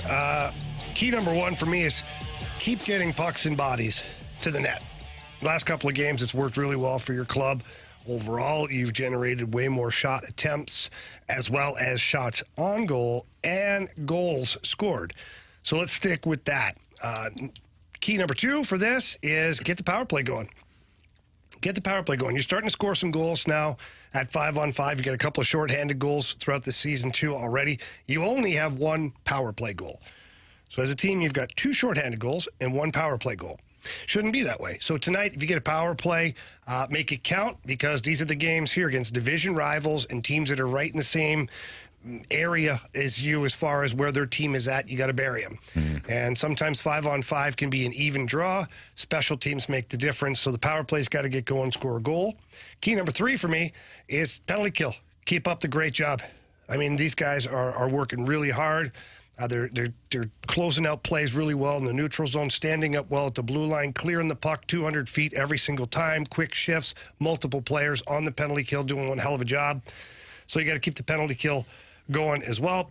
And for me, the last one is your defensive zone. You have to continue to own your defensive zone out there and keep Winnipeg to the outside. This is one thing in talking to their media and some of their coaching staff is they have not done a great job of getting inside. So the Winnipeg Jets have had a little bit of the St. Louis Blues problem of not playing inside. Craig Berube talks about all the time. We've got to get to the inside, play on the inside. Winnipeg hasn't been able to do that, so you better believe that their coaching staff has got that highlighted, and they're going to be making an effort to get inside tonight. For me, in the Blues, with their defensive scheme, they have to keep them on the outside. So those are my keys to the game. Love it. You know what I'd also love to see? What's that? One of us hit the first goal of the game. Sure would be nice. I'm going to go with the sounder. Let's go, boys. We need you to score more goals. Get those loose pucks. Thomas to Kyrou. Score! Goal! No big deal. Game winner. Top shelf. All right. Dan. Thank you. I jumped the gun on that, No, but you're I'm going fine. to go Colton Parayko. Oh, Big slap shot. wow. Colton Parayko from the blue line. He's going to blister one. Okay. And get that first goal for the St. Louis Blue. Wow. Off the board. I did not see Colton Parayko coming off the board. Yeah. But I am intrigued. Marshy, who do you got? Ooh, I'm going to go with Robert the Thomas. Robert the Thomas. Going off the board, He's only scored 3 goals in the last 3 games. Yeah, let's make it 4. I like your pick. Jamie. Here's where I'm going to go. Torrey Krug. The Kruganager. The Kruganator. He doesn't have any points this year. No goals. Power play's only got 1 goal. I think Torrey Krug's going to be looking to load up the shot tonight. He's tired of answering questions about the offensive side of his game. And, boy, you're playing good defensively, but, man, sure would be nice if you scored some points. And I think he's tired of that. So I think he's going to shoot the puck tonight. It's going to happen in the first period on a power play. Wow. Okay. I like that. There was there's one Blues. Good stuff. Thanks, Dan. Go ahead, Anthony. You guys done? Oh, yeah, we're just fisting over here. Just appreciating him. Yeah. There's going to be one Blues player that's about to go on a goal streak. I'm talking about 6-7 games. Ooh. That's Jordan Kyrou. Oh, wow. That's way Jordan off the board. Kyrou. Wow. Yeah, I know. I know what you guys are thinking. Easy choice. That's not what you were thinking, Dan. I know. All right, sorry. I know. Anthony Stalter, boy, that guy's a risk taker. Kyrou. He only had 9 shots on goal last game. What, if Jamie picked Kyrou, you're going to go Thomas? No, because Marsh already took Thomas. Oh, that's right, Robert the Thomas. I've already heard you guys not take Jordan Kyrou. He's disrespected by you 3. Who is? And I've decided to pick him up. No. And then you guys are critical of me for taking Jordan the Kyrou. I think it's a good choice. Anthony, I think it's an obvious choice. I added that he's going to have he's going to have a goal streak of 7. 7's the number. I thought you said 6. Did I? Is it I 7 added goals one. in 6 games? 7 goals in 6 games he's going to take it. have. I'll take it. I like it. I like where your head's at, Anthony. Don't patronize me now. No, we're not doing that. You did a fantastic job with that. You're doing really well. I could have went with Booch, but Booch is not going to score 6 out of 7. Wow. Kyrou's the guy. Booch won't be happy to hear that. What about Braden the Shin? No. He could go on a tear. Good. He could. That Get hot line's right playing now. well. Yep. He's got a lot of stuff on his plate with the captain. See. So, now it's Jordan Kyrou. Marsh, you've got a special announcement for everyone. I want you to announce this because it was your idea. Oh, Marsh's getting married. Well, Congratulations, man. Well, it's a beautiful We thing. haven't met her yet, but she seems like a great person. will you have her meet us before you decide to Are wed? we? Yeah, like are Need we? to warn her. Are we the what are we? What would you call us? The like if Men we of honor. No, Three well, best buddies that Marcia could ever if have. we don't approve, then it can't go on. Yeah. But if we do the approve, committee. yeah, we're like the relationship committee. Yeah. We're perfect for that. Oh, yeah. Yeah. Trust me. You make a great point. I do. I feel like she already knows who you guys are. Yeah. Oh, Things are going great at home. hey, no, I've never met her. We'll see. Really? Jamie. What? I haven't. What's your announcement, Marsh? Yeah, the announcement has nothing to do with What's that. wrong with you? Not even close. We are diving into the Gauntlet Playoffs.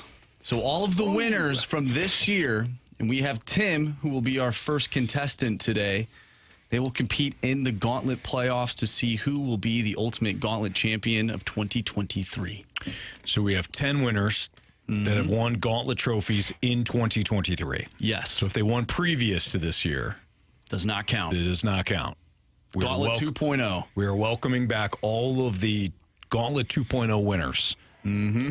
And we'll play a playoff. Now, if they win, so if Tim wins today, he goes on the shelf for a second. He goes on the shelf. So it's survive in advance. We have some rules here.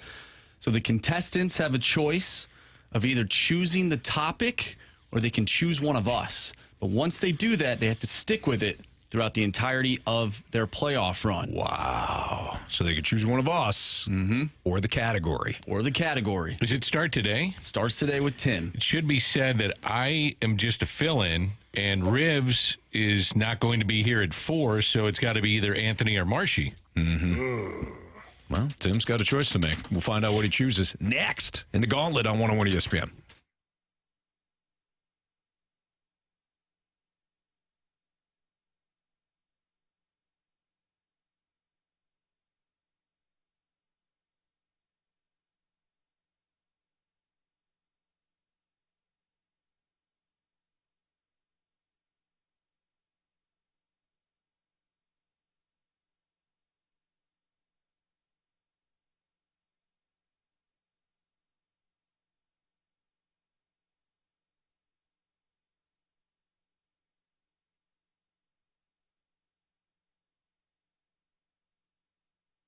Fellas, are you paying too much for your ED meds right now? Odds are that you are. We know, a little blue pill, the chewy one, whatever it is, nobody cares.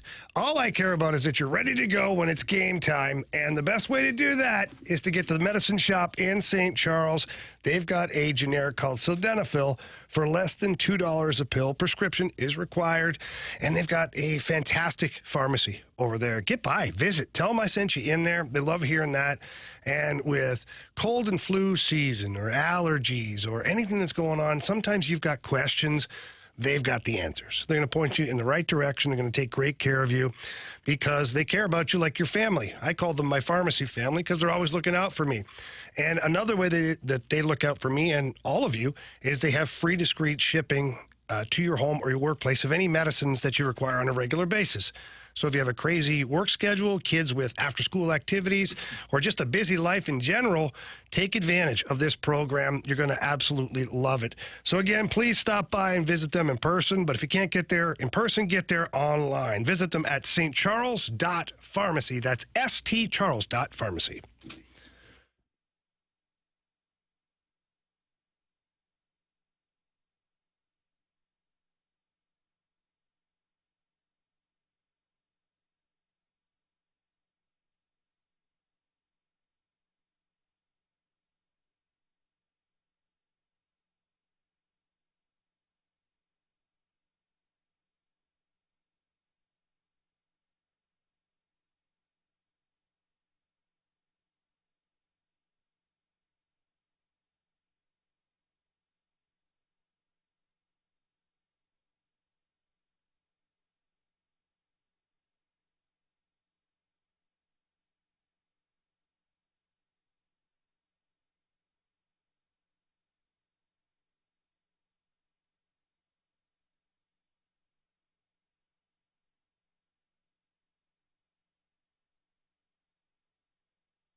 challenger.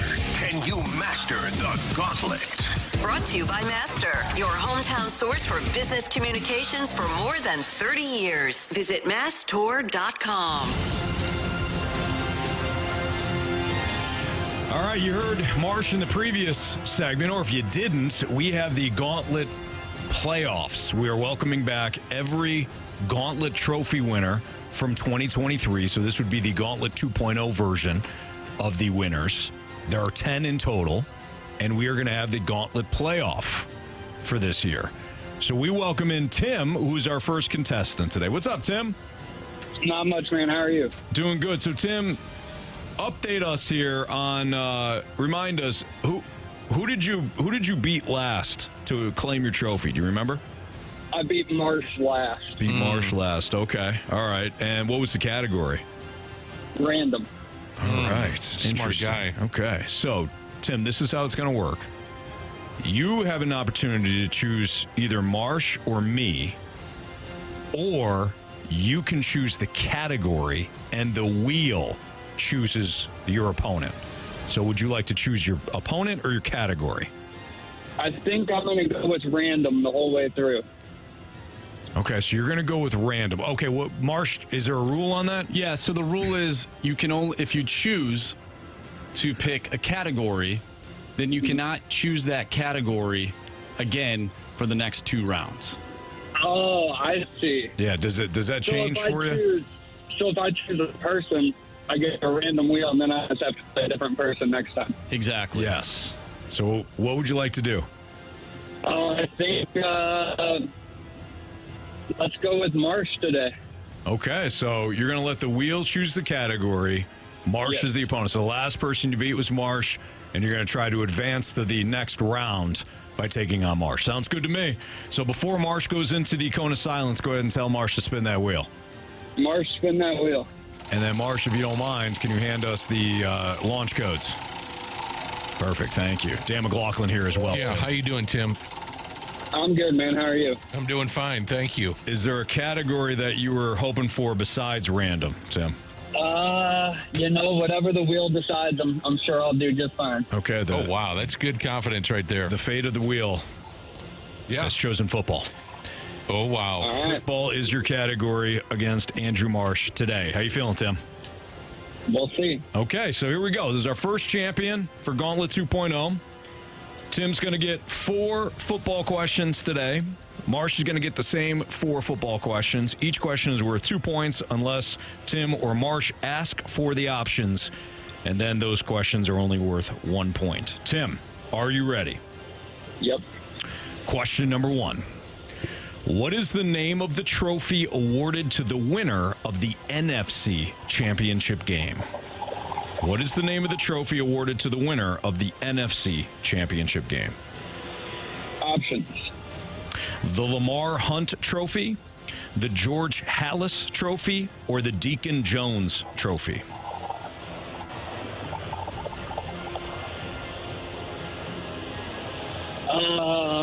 Let's go with the Lamar Hunt Trophy. Final answer. Question 2. Who is the only player to have on the regular season MVP? Who is the only player to have won the NFL regular season MVP 5 times? Who has won the regular season MVP 5 times?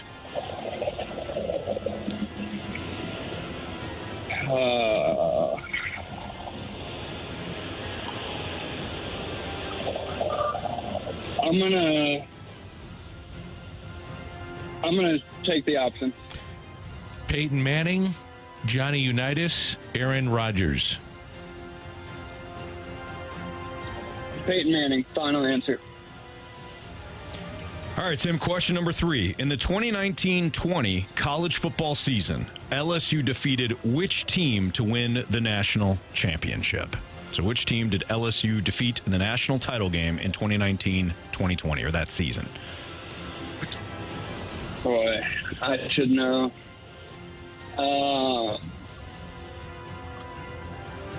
LSU.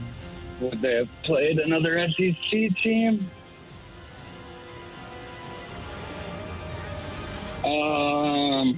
Options, I guess. Ohio State, Alabama, or Clemson? My gut was Clemson. I don't know. I'll go with Clemson. Final answer. Question 4. The Tennessee Volunteers play their home games at Neyland Stadium, located in which Tennessee city?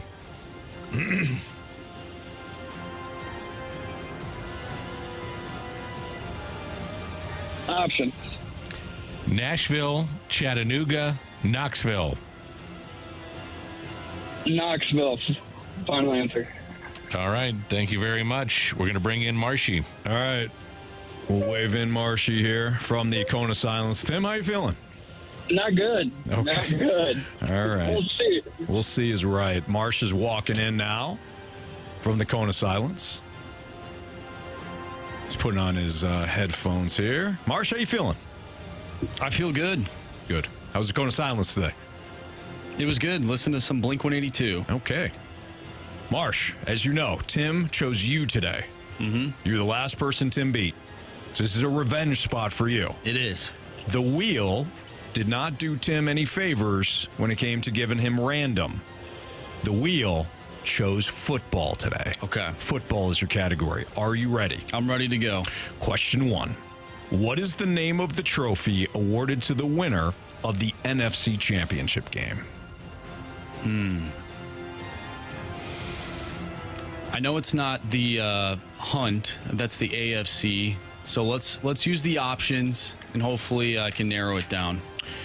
Is it the Lamar Hunt Trophy, the George Halas Trophy, or the Deacon Jones Trophy? Let's go with the George Halas Trophy. Final answer. Question 2.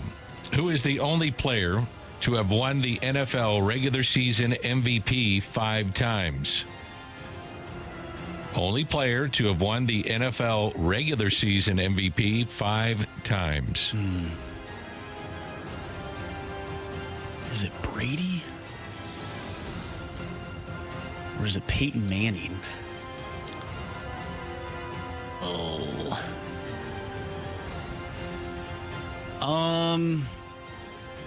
Wow. Manning, Brady, Finkel, Einhorn. If Jamie's listening right now, he's going to want me to say Tom Brady. So let's go with Tom Brady. Final answer. Question 3, please. In the 2019-20 college football season, LSU defeated which team to win the national championship? They defeated... Oh, was it Clemson? That was the Joe Burrow season? Or did they defeat Alabama? I think it was Clemson. I think they beat them pretty good. I'm going to say Clemson. Final answer. Question 4. The Tennessee Volunteers play their home games at Neyland Stadium, located in which Tennessee city? Knoxville. Final answer. All right. All right, here we go. Tim is the first playoff champion to return. He chose Marsh. The wheel chose football. And here we go. What is the name of the trophy awarded to the winner of the NFC Championship game? Tim, you went with the Lamar Hunt Trophy. Marsh, you went with the George Halas Trophy. Correct answer is the George Halas Trophy. That's correct, and Marsh did need the option, so Marsh has a 1-0 lead over Tim. Who is the only player to have won the NFL regular season MVP 5 times? Tim, you said Peyton Manning. Marsh, you said Tom Brady. Correct answer is Peyton Manning. It is Peyton Manning this time. Tim needed the options, though, so we have a 1-1 tie. In the 2019-20 college football season, LSU defeated which team to win the national championship? Tim, you said Clemson. Marsh, you said Clemson. Correct answer is Clemson. But Marsh did not need the options. So Marsh has a 3-2 lead right now over Tim. The Tennessee Volunteers play their home games at Neyland Stadium, located in which Tennessee city? Tim, you said Knoxville. Marsh, you said Knoxville. Correct answer is Knoxville. Marsh did not need the options for that one either. Tim, You have chosen poorly. You lose. Not today. So, Tim, you got 3 answers right. Marsh got 3 answers right, but Marsh did not need the options for the final 2. He beat you 5-3 today in a revenge spot for Marsh. Sorry, Tim. All good, man. Had fun. Thanks, Tim. All right, thanks for coming back. That was awesome. Yep. Thanks, guys. All right, so we'll have a new returning Gauntlet champion for tomorrow. So Tim has been eliminated. We've gotten one champion now crossed off because the fast lane needs a little revenge here. What happens if you win the championship? What do you get? Have you guys figured that out?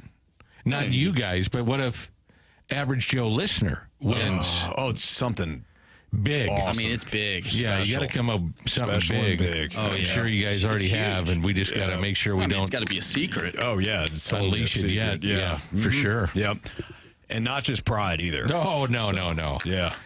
You have a lot of pride anyway. Absolutely. You want something tangible. Tangible. Yeah. Something big. Yep. Expensive, special, and tangible. Maybe we could get a jeweler on, and they would like to sponsor. You could get a big old ring, maybe. Maybe. Oh, we can name it after somebody. Yeah. Gauntlet Playoff Championship, right? Yeah. I mean, that's something that anybody would want as a young kid. They grow up thinking, can I win the gauntlet? Then they win, and then they get into this championship format, and you say, wow, Mom and Dad, I was in the championship format. Look at my and bling. I won.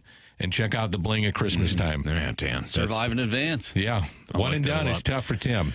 Nice job, Marsh. Thank you. Yeah, it feels good to get that revenge spot. Yeah. Oh, yeah. Even though I didn't remember that I was the last you one. did. You did. You'll think of it. That was a while ago. It was Tim, remember? Yes. It was Tim, and it was random. You're right. Yeah. Okay, Mo on his payroll comments. Did we overreact a little bit yesterday? Or are we just spot on? That's next on 101 ESPN.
Why are people surprised? This isn't the first time that Mo has lied to us, so I just expect the lie.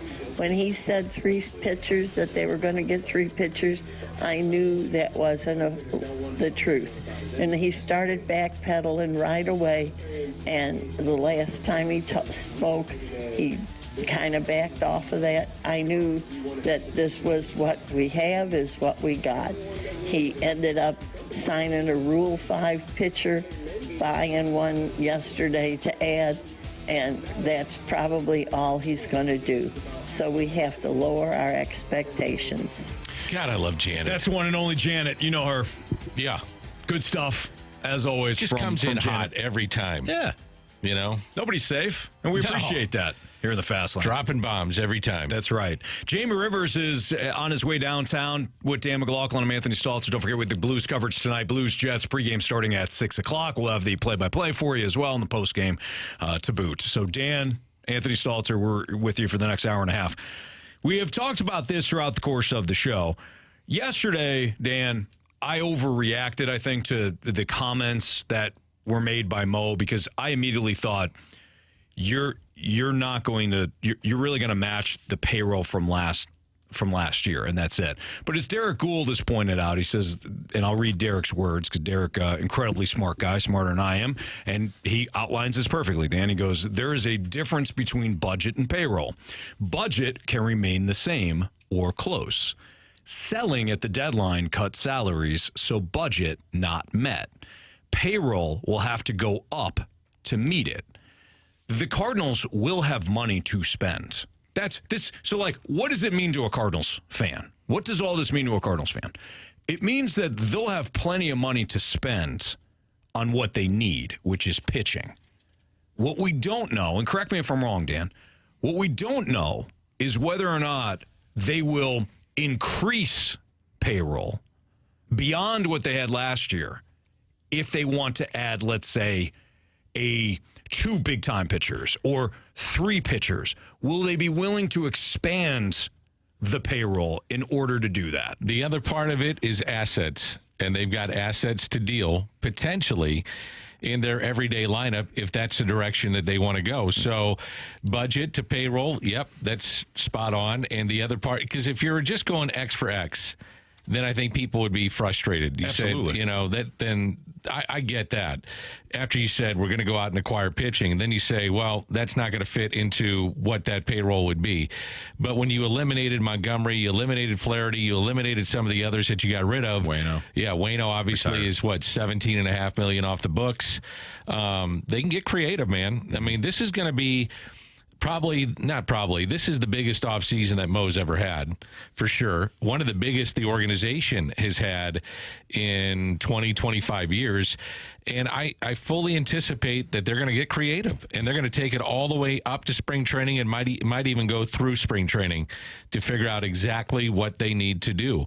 And it's, you know, something right now is not a quick fix. So you sign one guy, okay, who's the next? And then after that, who's the next? It's going to be an ever-evolving situation with their offseason, and it's huge. I mean, they can't be 20 games under 500 like they were last year, because then the fan base is going to say enough. I do think they get a little leeway because they've had so much winning over the last 20 years, but this last year was an outlier, and fans aren't going to take much of that anymore. Not at all. Yeah.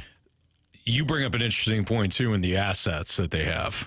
So let's go over this because I find this list to be kind of interesting.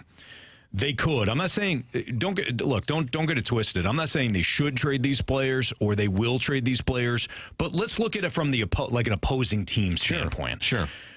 What, you know, you're hanging up the phone for Walker, right? You're hanging up the phone for Wynn. Fair? Fair. Beyond that, I am hanging up the phone with Gorman because he's a lefty power bat. I love that part of it. The only thing that concerns me is that he's a young player, and a lot of back issues are ready for a young player. Fair. So I'm not in that clubhouse or I'm not in the training room. And even if I was, I'm not going to find out what's going on with his back. All I know is, do you answer the bell and are you in the lineup? And there's a lot of times he's been scratched. That would concern me And if I'm saying it, it concerns the opposing team that might want to deal with the Cardinals, or even the Cardinals, I think, are probably concerned about that. But left-handed power hitters aren't falling off trees, and that's the rub here. That's the hard part to figure out. Right. So I'm with you on that. All right, so let's just cross off Gorman then, too. So that leaves teams calling for Tommy Edman and his versatility. Again, not saying they should or will trade these guys, but you mentioned assets, so let's just deal with it from that perspective. Tommy Edman, Brendan Donovan. I think opposing teams would love to have Brendan Donovan. I do too. Newt. Yep. We saw last offseason that teams were interested in Newt.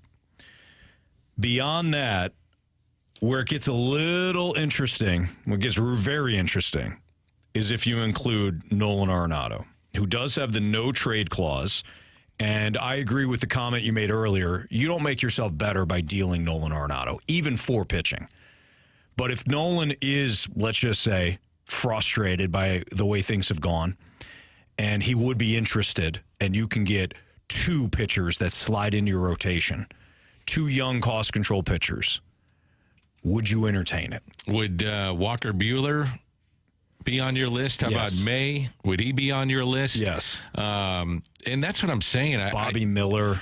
I think a lot of fans listened, and I get it. I mean, I understand. You hear that they're not going to raise payroll, and you say, well, you just said you needed 3 new pitchers, too. I don't think we took into account, number one, the trades, which lopped off a lot of salary, and you're going to be able to, supplement that with what you do in the offseason, but the assets that you have. Yeah. I mean, if let's just say, for argument's sake, Arenado gets traded, that's a ton of money off the books, which would allow you flexibility to do even more, and you're going to get assets back pitching. And so there's various ways you can do this. Mm-hmm. Who's to say that they tender Dylan Carlson? Who's to say that they tender Tyler O'Neill? Who's to say that they tender some of these other guys? That's another probably $10 to $15 million off the books, too. Right. So you got to think about that, too. They can get so creative if they want to, and they will. They will this offseason, because that's one of the ways that they're going to have to compete. And it's just a matter of, okay, well, who are the pitchers that are coming back in? That's right. That's the key.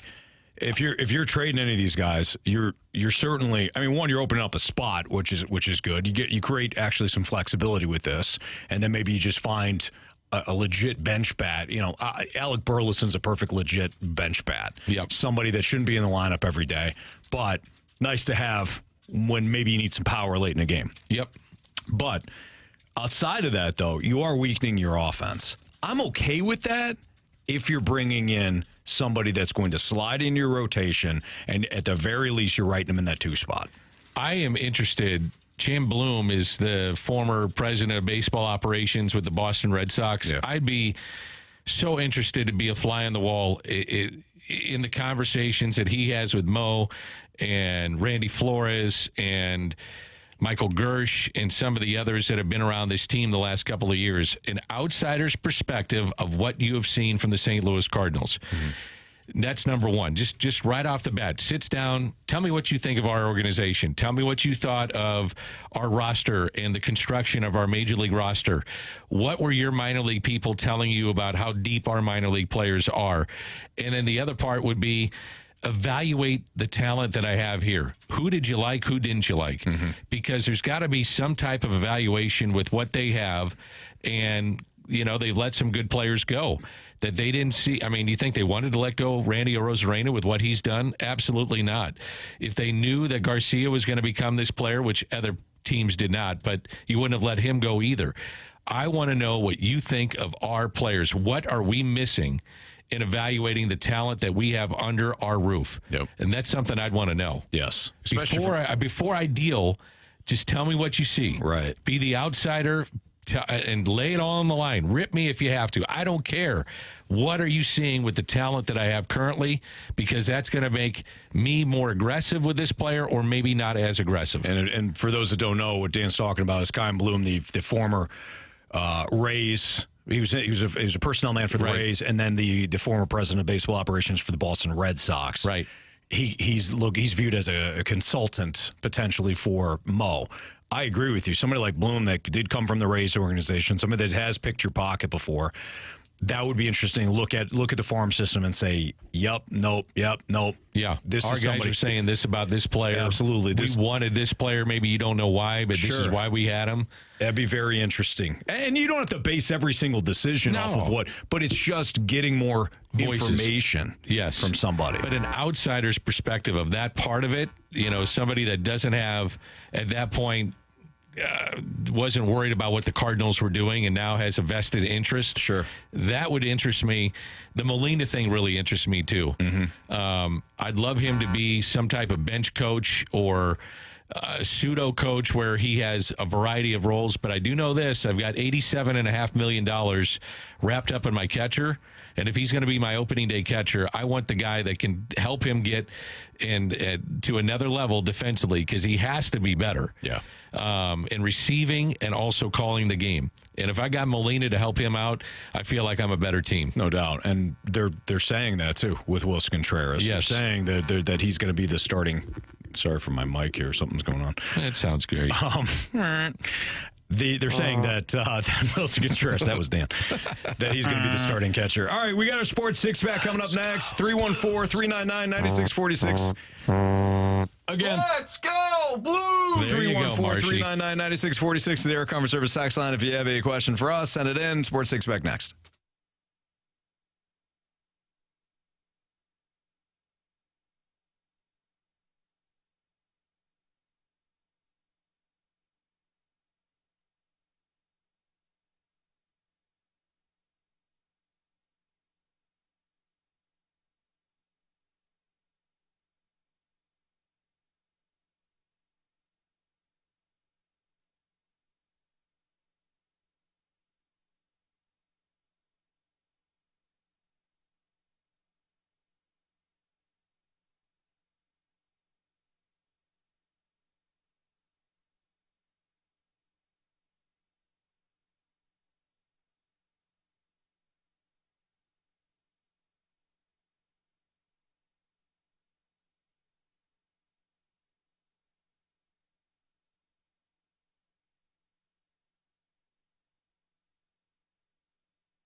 101 ESPN Sports Center.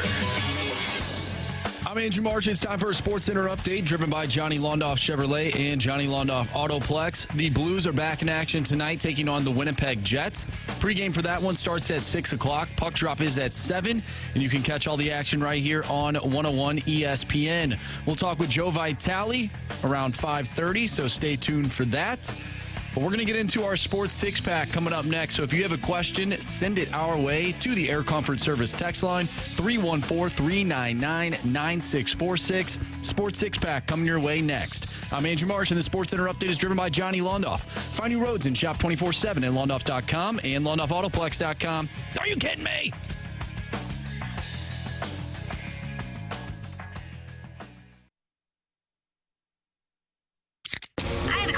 It's time for the Fast Lane to answer your sports questions. I want to ask you a bunch of questions, and I want to have them answered immediately. Asking me all these weird questions. Answer the question. Answer the question. Answer me! The Sports Six-Pack is refreshed by Maggie O'Brien's, your go-to Irish pub in St. Louis for over 42 years.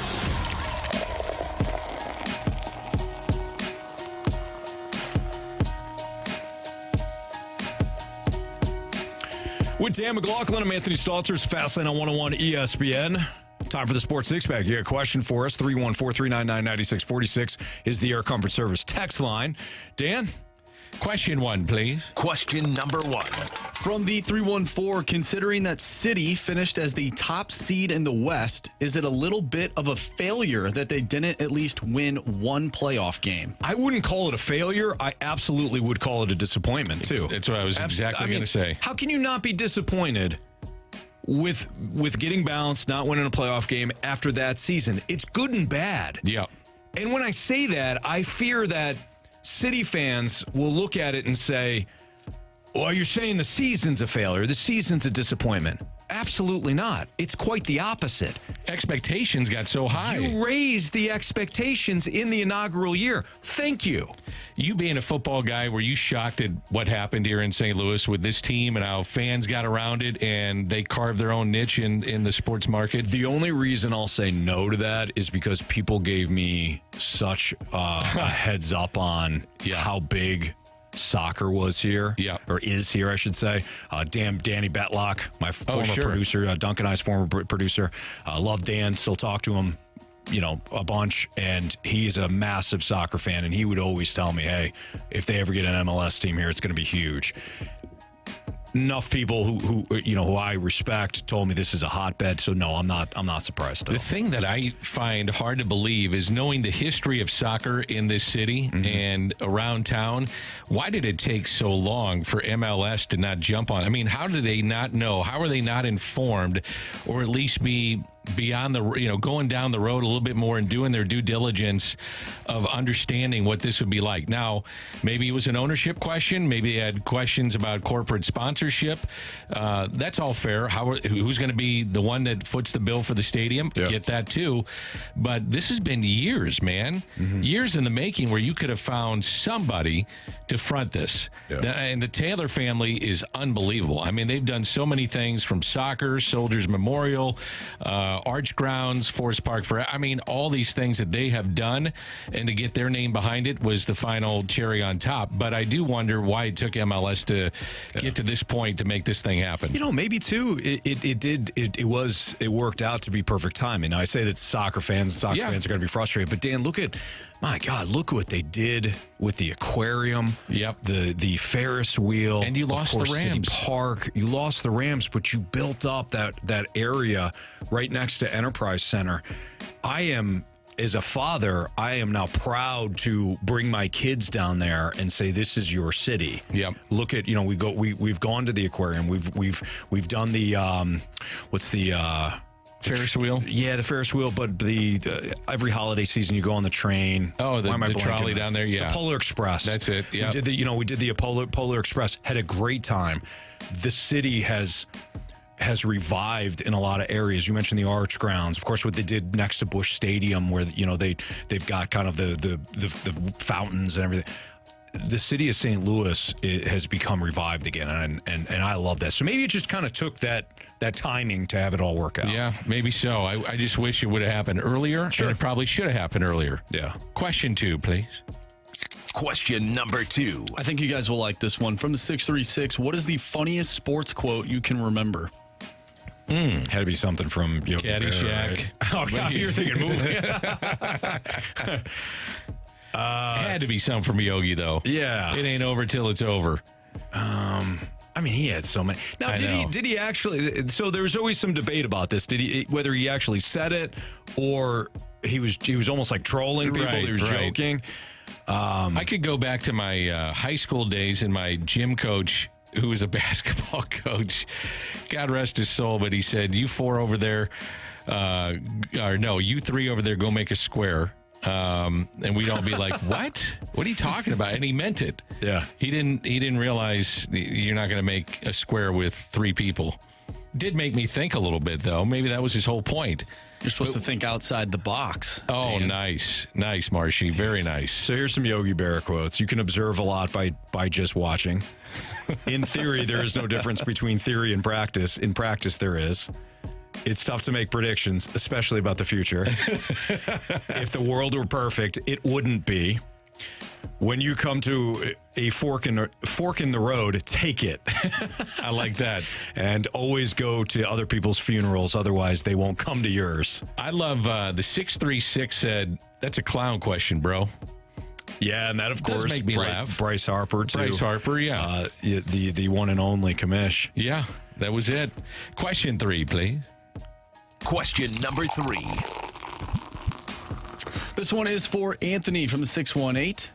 Did the kids get hit with a large dad tax this year on the Halloween candy? AKA, is the Halloween candy gone already? It's not gone, but yeah, large tax. I think that's said perfectly. A lot of Reese's gone. A lot of Reese's peanut butter cups gone.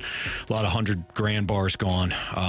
Those are awesome. Yeah, underrated. There are no more Kit Kats in the house. I was shocked. We had a lot of candy bars delivered to the station specifically because of you and Jamie. Well, Jen sent us some. Thank you, Jen. And a lot of Butterfingers were left. Mm-hmm. Highly underrated in my opinion. Marshy, you didn't really want to go for it. You didn't really go for it, Anthony, and there was tons of Butterfingers left. Now, it may have been because the other options were so good, but you guys did not touch the Butterfingers. We did, but I think we worked our way through at least one bag of Butterfingers before you got here. Do we still have some? No, the only we're down. We really had these Smarties right here. Yeah, which we're down to the Smarties a lot lately. Okay.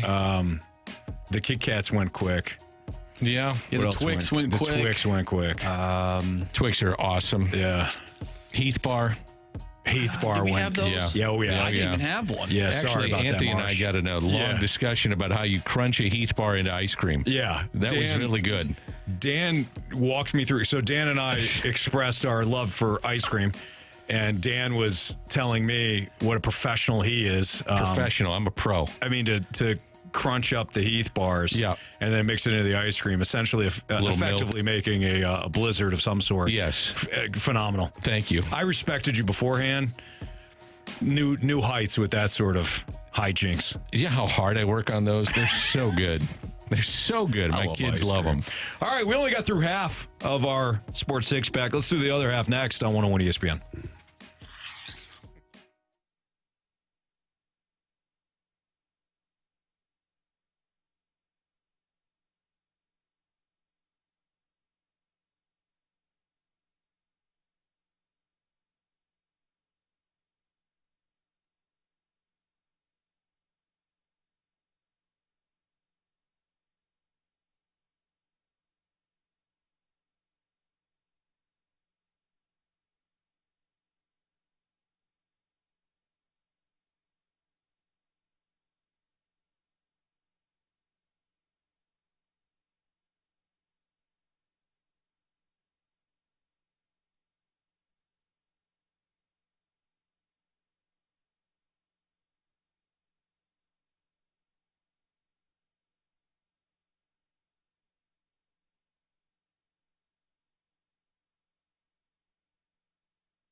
It's time for the Fast Lane to answer your sports questions. I want to ask you a bunch of questions, and I want to have them answered immediately. Asking me all these weird questions. Answer the question. Answer the question. Answer me! The Sports Six-Pack is refreshed by Maggie O'Brien's, your go-to Irish pub in St. Louis for over 42 years.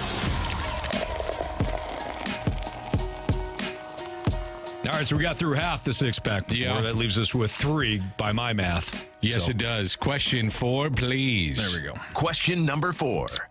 All right, gentlemen, from the 314, if the Eagles get through this stretch of games 12-2, is anyone in the NFC beating them in the playoffs? 49ers. 49ers get healthy. I think they can. I'd even throw maybe even Dallas in there with the way that Dallas was 2 feet away from winning that game. Several times. Yeah. I mean, literally 2 feet at the goal line was the one. Mm-hmm. And then what's the other play I'm thinking of, too? He had the 2-point conversion that he stepped out. Yep. Which, that's one. Come on, Dak. But no, Dan, you're right. I mean, Dallas played with Philly. Yep. That was an even game, very close. Philly did just enough to win it, and Dallas did just enough to lose it. I mean, really. But I think Dallas can hang with the Eagles. That's a good matchup. In fact, when you look at that division, Washington has hung with Philly. Dallas has done a nice job hanging with Philly. So maybe those two teams meet again. You get a similar situation. Who knows? Dallas gets the inches that they need. Otherwise, San Francisco, fully loaded. Yeah, I'll take them. Are you annoyed with how many flags are going right now in the NFL? Does it seem like more now than, and Marshy, chime in if you know, but I mean, it just doesn't seem like there's the flow to the game. I don't know. Maybe I'm wrong. Maybe it's been like this for a while. I just feel like more than ever, there's not the flow to the game that we've had. Use the right word. Use the perfect word for it. It's the flow of the game. Last night, I noticed it. Yeah, I noticed it big time. That's why I brought it up big time last night. And I really noticed it after Breece Hall had a 17-yard run.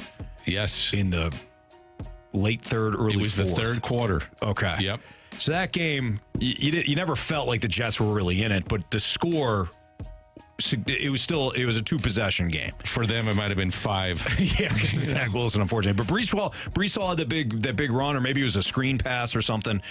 And I thought, okay, all right, maybe the Jets could have something. And then the flag came out. Yeah. I really noticed it last night. You're right. It was very choppy.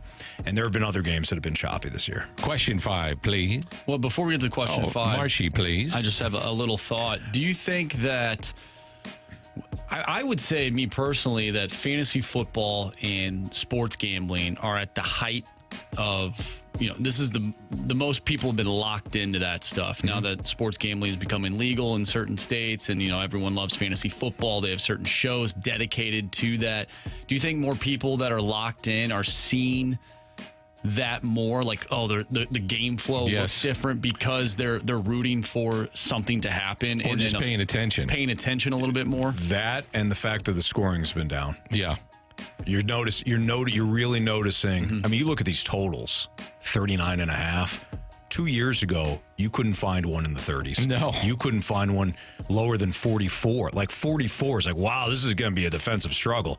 Now you're seeing these, again, 39.5, 37.5. They're really low. There was I think a Giants game that was like 35.5. And to Marshy's point, by the way, I just look at fantasy football. It brings in a casual fan. Mm-hmm. So somebody that necessarily wouldn't be locked in. Now they're studying their team. You're not technically gambling. You can be in a fun league with buddies and all that stuff. And people pay attention because they want to win. They want to have fun. And then once they're in, they're locked in. And it's once a week. That's another part, too. If you're doing like NBA, you could do NBA fantasy leagues. You could do NHL fantasy leagues. You do Major League Baseball fantasy leagues. It requires you to pay attention every single day. Yep. It gets a little tougher. Once a week, you could study the injury reports and make your make your waiver wire claims and all that. It's a little different. And you then guys get all do this fantasy? build up. Yeah. Yeah, I do too. Anthony just picked up his first win in our 101 league, so congratulations to Anthony. Thank you. Yeah, big win for you. I had to make a big trade. It worked out. So yeah, I think it worked out for both you guys. Yeah, because I think Alex won too. Yeah, that's why BK was pretty upset the other day. Well, BK get over it. BK could have offered me a deal. That's true. That is very true. Me personally, I love I love football. I love baseball, love hockey. Those are my two favorite sports. Those are two sports that I played growing up, but I do not play fantasy baseball or fantasy hockey for that exact reason what you just mentioned. Time commitment, and I can really put more time into fantasy football than I would any other sport. I'm looking out the window and it's already dark. It sucks. Wait for another 20 minutes or so. We were in pitch black yesterday. 4:53 and it's already getting dark. That's correct. Question 5, please. Question number 5. All right, guys, from the 636, who will be the next AL or NL Central team to win the World Series? That's a good question. AL or NL? I'm going to go NL just because the AL was really down this year and Minnesota got in. And you don't believe in those Tigers? No, not yet. Not yet. So I'm going to go NL. I'm going to go Cardinals after they get Yamamoto and Sonny Gray. This could really upset some people. Luis Severino. You give $40 million to a manager, talking about the Cubs. Don't do it. You're probably willing to spend on a lot of other players. Don't do it. Yeah. Would the Cubs do it? Dan. I don't want to talk about it. Okay. Question 6, please. The White Sox. There you go. Well, it's going to be the Cardinals. I think the Cardinals can turn this thing around extremely fast. I like their everyday lineup. I think they'll generate plenty of offense. It's just they've got a lot of holes, man, with their pitching. And it's not just the starters. And I mentioned the numbers the other day. Man, relievers, too. That relief corps got beat up, and it was no good. And I mean, back end, blown saves, total ERA, high leverage situations, nasty. You got to revamp that whole thing. Here's the good and the bad. I'll start with the bad. The bad is you have a lot to do, like you just said. You got a lot to do, Dan, with the starting pitching and with the bullpen. That's the reality. Yep. It's bad. Got a lot of holes. Here's the good. You only have to invest there. I would say that's right. You don't even so if you don't make any trades, get a bench guy, sure, but that's not bench guy isn't going to put you behind the 8 ball or over the top. You can allocate all of your resources to the pitching. It's like having the house done, and you need to revamp the kitchen. That's a big project, but right. all of your money's going to the kitchen. I like how that's a good. It's a good comp. I think you're right. Thank you, Dan. No problem. Question 6, please. Question number 6. From the 314, I heard you guys talking earlier about Caleb Williams. What are your thoughts on Caleb Williams crying on the sideline after the loss to Washington? I can't wait to hear what you have to say about this. So I was being snarky and a jerk, and I kind of did the whole crying thing. I took low-hanging fruit. Here's the thing. Kid's under a lot of pressure. Let's be real about this. He's under a ton of pressure. He won the Heisman last year. He's the Heisman favorite coming in. The defense has not been good for the last 2 years, so he's got a lot of pressure on him to outpace his own defense. And I wonder if the pressure just kind of got to him. Last big game against Washington, your Pac-12. We know the Heisman's gone. The playoffs are gone. Your last big chance to maybe get into the Pac-12. You got to beat Washington first. And you did absolutely everything you could. You gave the team the lead. How many times did USC 7-0, 14-7, 21-14? And your team still falls short because you can't get a stop. Okay. I think he's frustrated. Let's advance the story. Okay. And he's now draft eligible, and teams are looking at him and they're doing their deep dive and all the, they're talking to a 7th grade math teacher and they're doing all that stuff. Does this incident at all hinder a team and question, I don't know what you'd say, his maturity, where he is mentally? You think that happens at all with something like that? If I were in charge of an NFL team and I have an opportunity to draft Caleb Williams, I'd do it 9 out of 10, right? The thing that's concerning me most is some of the other reports that have not been confirmed yet. He wants stake in the ownership. He's got a list of teams. That bothers me more. Yeah, I agree. Than him right after, or during a game becoming so emotionally upset that, the tears flow. The other stuff would bother me a lot more. Does it change if he is doing a press conference and ends up showing that emotion compared to what he did hopping into the stands and crying? Probably, because Tim Tebow did. Remember Tim Tebow? Right. Tim Tebow did it, and we didn't have a problem there. We called it passion. Right. You're 100. Max Duggan did it too. Yeah, true. You know what, though? You're 100% right. I mean, I'm worried about, well, you're going to tell me where I can draft you? I'm giving you a chance to go to the National Football League. Bingo. And pay you millions of dollars, which ultimately is one of the reasons you're playing football right now. Mm-hmm. You know, you have the pride of USC and winning a Heisman and coming back and, a chance to win a second one. But ultimately, you're trying to get to the league and you're asking for a stake in ownership or right. And we don't know if that's true. Dictating where you're going to go. Come on. I know Eli did it. I know Elway did it, but it bothered me then. It bothered me when Eli Manning did what he did in 2004 when he said, I'm not playing for the Chargers. Yeah. I want to be a Giant. And it happened. He won 2 Super Bowls, and I like Eli now. At the time, I rooted against him because of that. You watch the Manning cast much? No, and I hear it's great. You see Arnold yesterday? He had a donkey, a live donkey come in, Arnold Schwarzenegger, and was petting the donkey.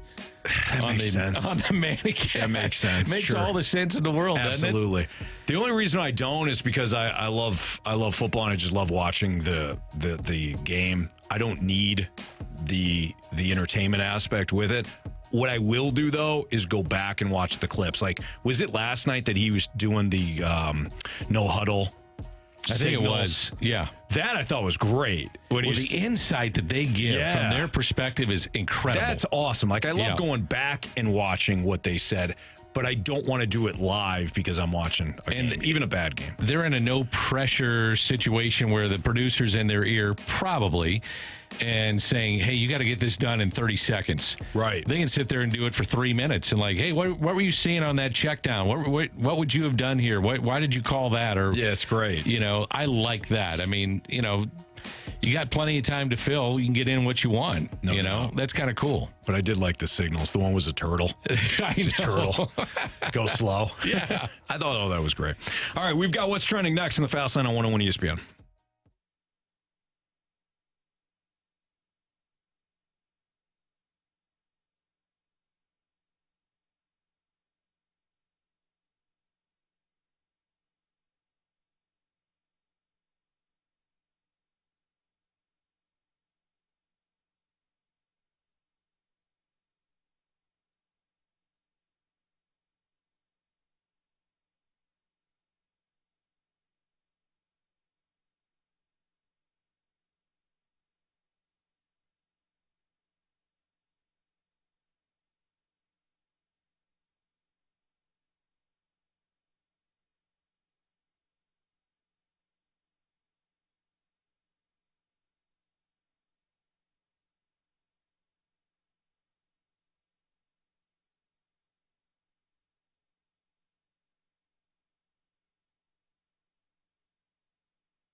What's trending in the world of sports? The Fast Lane has you covered. What's trending now? Brought to you by Goodwill. Donate to Goodwill to win a magical Polar Express staycation.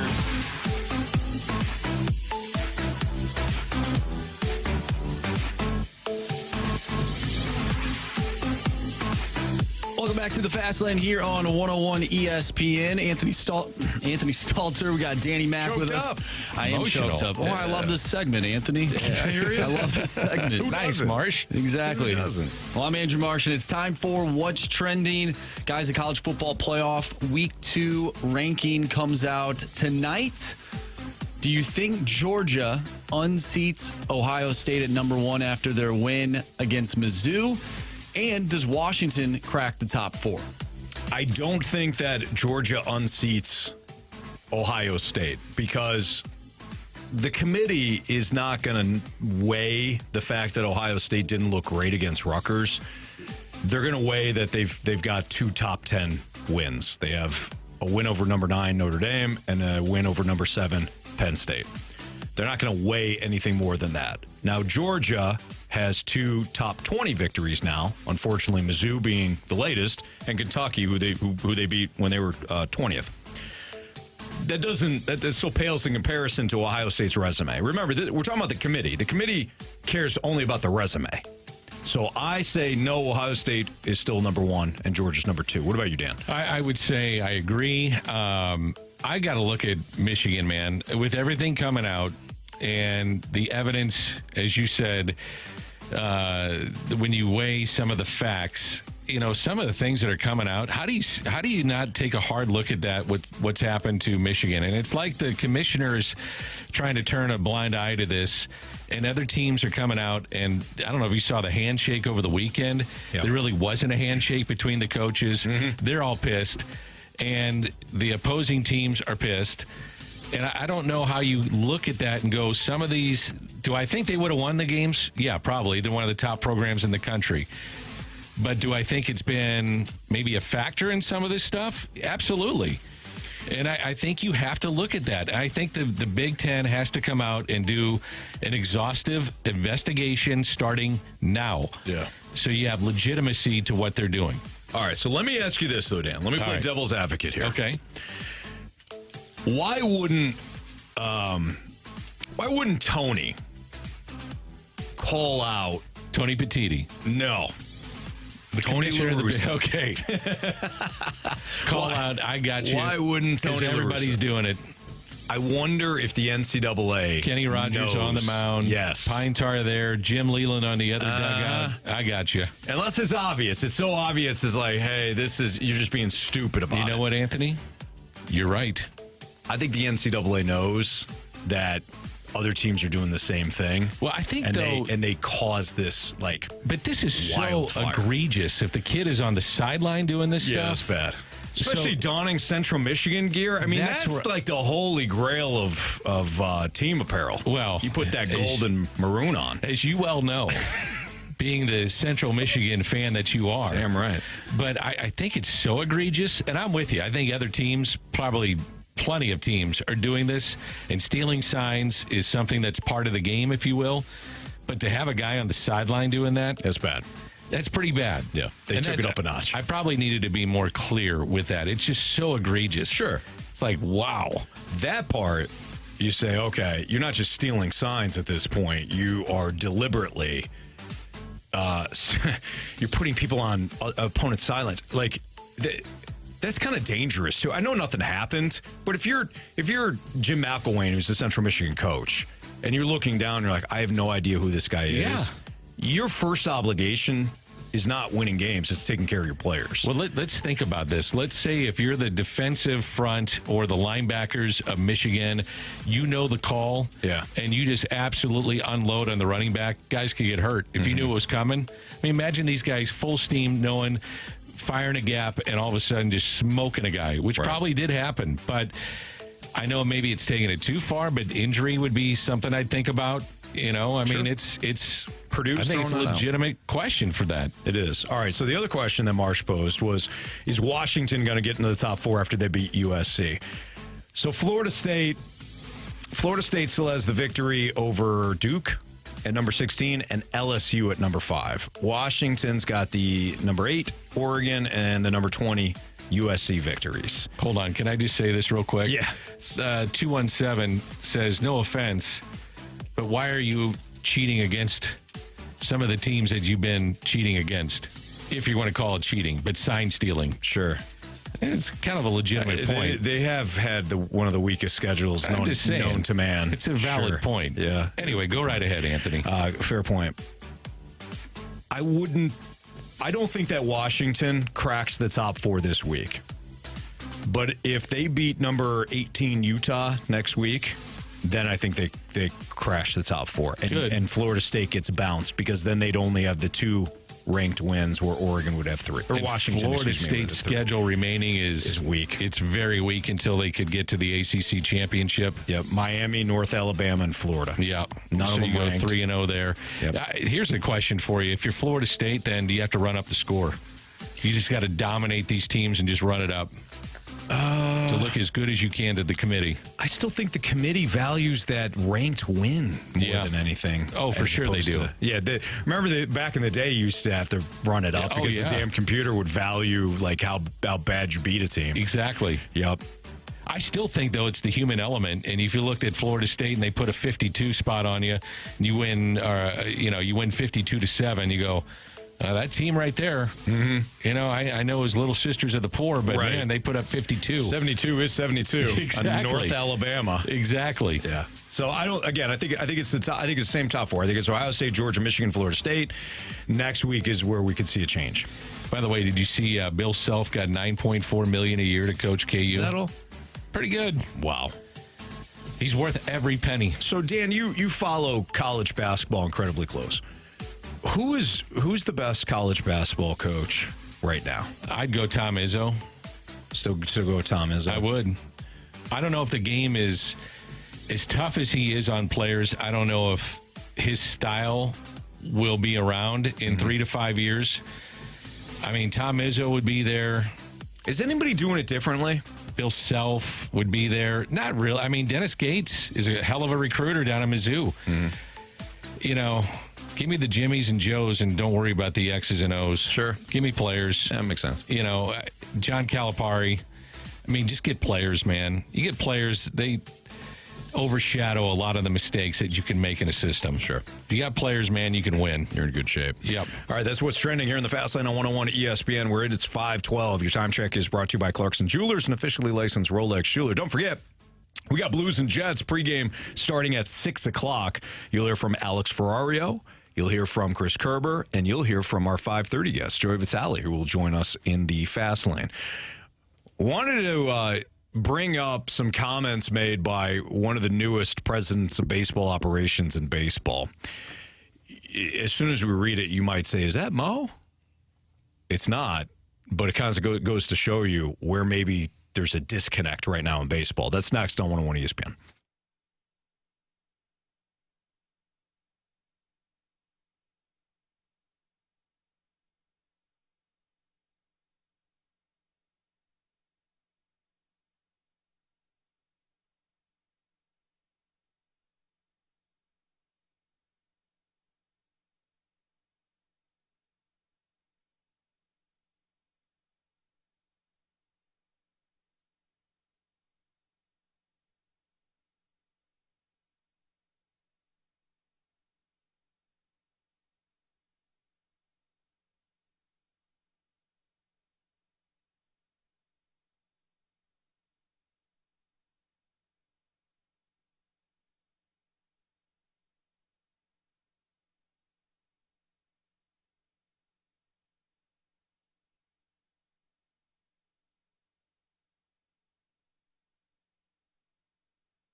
read you a quote from a president of baseball operations. You tell me who it is.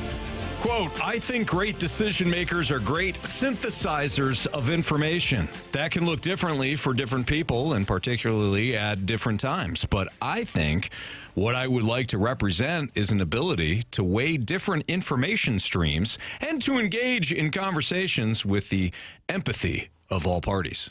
Is that a chemistry teacher? Holy smokes. Who was that? Holy smokes. That is the newest president of baseball operations for the Boston Red Sox, Craig Breslow. Why don't you just come out and say, you know what, I like to hear from different voices in the room and take them all in, come together, have a conversation about what we need to do and move forward. Well, Dan, that would be a little easier. Dan, why say that when you can say, I think great decision makers are great synthesizers of information? What are you, a synthesizer? Are you putting together a beat? What are you talking about? This is like the biggest disconnect, I feel like, in baseball. You have no idea who your common fan is at all. Majority of the Pobos or GMs I saw not that long ago were like Ivy League educated guys or close to Ivy League educations. And I'm not knocking them. That's fantastic. You're smart. You're incredibly smart. I think that's great. But you don't need to show everybody you're the smartest guy in the room. Nah. Just talk to me. Talk to me as a fan. Don't talk down to me. I don't want to be talked down to. Just talk to me as a fan. Right. And tell me, hey, we're taking in a lot of voices. We're going to listen to what they have to say, varying opinions, and ultimately it falls on my shoulders, and I'm going to take all that information and try to make some good decisions. Do you think some Southie from Boston is listening to that right now and saying, Dad, yeah, that's my guy. President of baseball operations. He's talking about synthesizing information. So what does that mean, synthesizing? Taking it all in? I mean, deciphering sorting it. Yeah. Deciphering it, sure. That's a big word, too, decipher. For me, at least. But Dan, this could also be, I like Mo, but this could be Mo, and I think Mo kind of misses it sometimes too. Misses the mark when he's talking to a Cardinals fan base, and I'm not saying he cares or should care. I actually think you should care. I take that back. Well, they're your customers. I think you should care. That's your paying customers. That's right. Those are your stockholders. They're buying stock into your products, and they are loyal as hell. Yep. You are talking to them each and every year.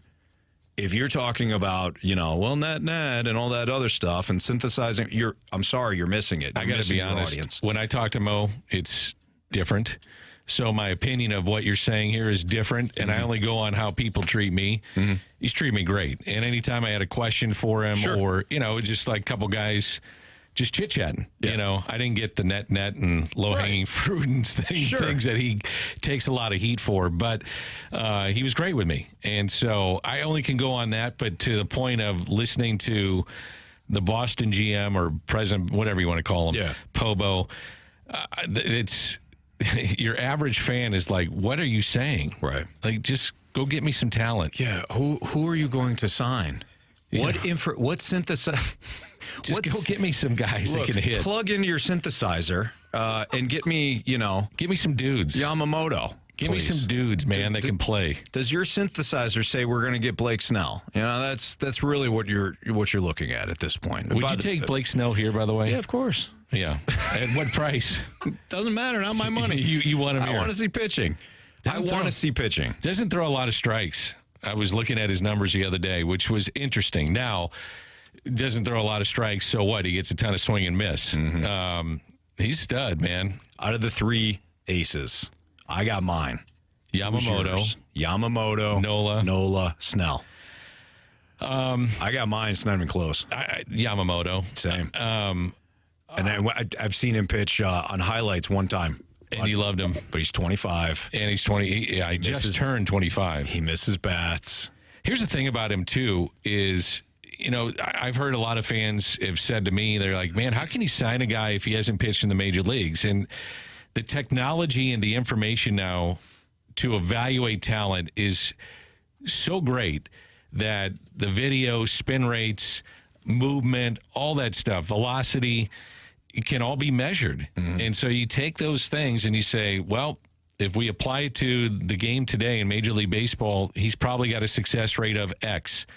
And more times than not, they're right. I mean, you can always make fun of the geeks, and you say the geeks in the front office, just numbers crunchers. Well, they do the things that they do because they're right. Yeah. More times than not. Now, does that mean you can measure somebody's heart and guts? No. But if you do have measurables that play out for Major League Baseball, then yeah. And I think a lot of teams are looking at that going, man, this guy, he's a stud. Mm-hmm. And we're going to find out how much it's going to cost, because it's going to cost a lot. Hey, you know who else at one point said, it's a lot of money for a guy we've never really seen before? And Dan, you know this. Do you know who I'm going to say? Seung-Hwan Oh. Nope. Kim. Nope. Shohei Ohtani. Luis Roberts. Oh, that's another one, yeah. The Cardinals didn't want to pay. And it made sense logically. Well, we haven't seen it. It's a lot of money to pay a kid we haven't seen. Yep. Haven't seen a lot of. But he was from Cuba. Correct. And so there wasn't probably a lot of the measurables that we're talking about here. Mm-hmm. And you're talking about a pitcher and a position player. So that's something to keep in mind, too. But, yeah, I mean, sometimes you just take a flyer on a guy and it works out. But Dan, isn't it also, and I love what you said about the measurables, and they can kind of forecast this, and you can't predict the future, but you try to get close, right? Right. Isn't this also, this decision-making, this synthesizing information? Synthesizing information. I'm going to use that a lot. Isn't it also about risk, managing risk? Sure. So Aaron Nola, who is what, 32? The risk, though, measuring risk and how far are you willing to go, like Garrett Cole's a great example. That was a risk. You knew what you had, but you paid him a bundle for a lot of years. Right. So the risk is you hope he doesn't get injured. When you're talking about a pitcher especially is what I mean. Sure. All of a sudden you get a shoulder injury, elbow, so what? He's out a year, you get Tommy John, comes back, takes him a year and a half, boom, he's back to where he was. Shoulders are different, and that would make me nervous. So some of the risk factor, if you have major market teams that spend a ton of money, I think your risk is a lot less than it is giving, no doubt, Christian Yelich a lifetime deal that he got. When I say lifetime, I mean, for the Brewers, it might as well be a lifetime deal. Yeah, I mean, sure. Whatever he got, $150 million or whatever. Well, I don't even remember, but it was, for that market, it was huge. Mm-hmm. And so, it is hamstrung everything they've done. This is why they don't have Josh Hader anymore, and they won't have Brandon. They won't have not Brandon Woodruff, Corbin Burns. Yeah. So you know what I'm saying? Your risk reward is a little bit different with each individual team. No, you're absolutely right. When I'm looking at those three pitchers, there is a level of risk to each pitcher, right? Sure. So you can't say, well, why are you willing to risk? Isn't that a lot of money to be paying a guy in Yamamoto who has not pitched in the big leagues? Yeah, that's the risk that you take to get a guy who's just turned 25, that's got a lot of the profiles that you don't have in your rotation. Nola, and I aged him 2 years. He's only 30. Nola is 5 years older. He is not coming off the best of years. More mileage on the arm. But you also know kind of what you're getting from. I think he's only been on the IL one time since 2018. So he's durable, although he's going to need Tommy John soon. So I think it's a fair statement. That's the risk, right? These guys. I mean, John Lackey was signed by the Red Sox knowing he was going to have Tommy John surgery. Like, they knew he signed a deal, and they knew at one point that because he had some kind of issue with his elbow that it was going to break, and they were okay with it. They're like, well, if we have to give him this year or whatever it was, a year or two extra, it's okay because we know he's going to come back. Somebody's about to make the same thing, and it's a lot different because he can hit, but somebody's going to make the same thing with the same deal with Shohei Ohtani.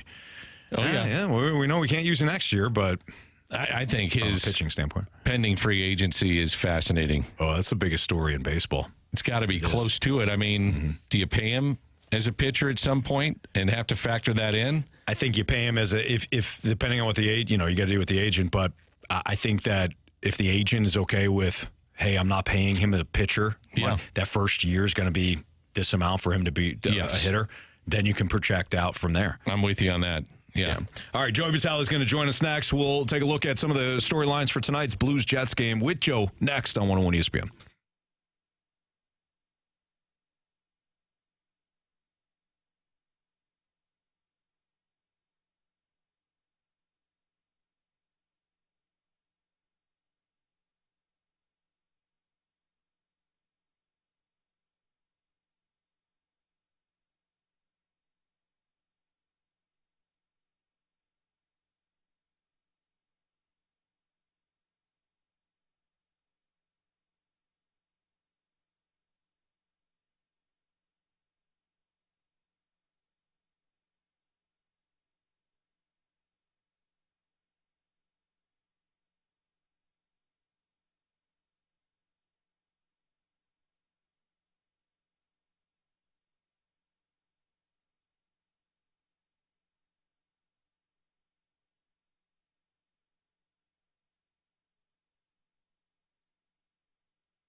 So anytime we have our guy Stewie on, he always educates us about something in his expertise. And his expertise is saving you money, really, over the course of a loan. But Stewie, when it comes to finding the better rate or the best rate, a lot of people don't know where to start. That's where you come in. So where do you start when it comes to trying to find the best rate? Anthony, you can't replace 30 years of experience. You can't replace the best customer service. We had an ESPN listener came into our office. He did not know, but if you make more than $100,000 in St. Louis County and you're a first-time home buyer, you actually can't get the better rate. The government made some rules back in May. The less you earn, the better the rate. Don't argue about why or who. That's the way it works. Now, what we were able to do, it was a husband and wife. The husband made about $80,000. The wife made about $40,000. Subject to the higher rate, what we did was ignore the wife's income. We closed a loan just in the husband's name. They were able to get the better deal because we only used the smaller income to qualify, and that takes knowledge and experience to know how to do. So when you're going out for a loan, this is the biggest investment you can make in your life. Make sure you're dealing with someone that has a lot of experience, the know-how, and will give you the best service and rates possible. There you go. And that's why you call Stewie or text him at 314-324-4440. Tell him your situation. Tell him what you want to accomplish, and then Stewie will take care of the rest. I have seen it myself. I've seen it play out thousands of times with one-on-one ESPN listeners because Stewie is hands down the best. And if you miss that phone number, you can always Google the bagel loan. Thanks, Stewie. Have a good night, guys. NMLS number 226715.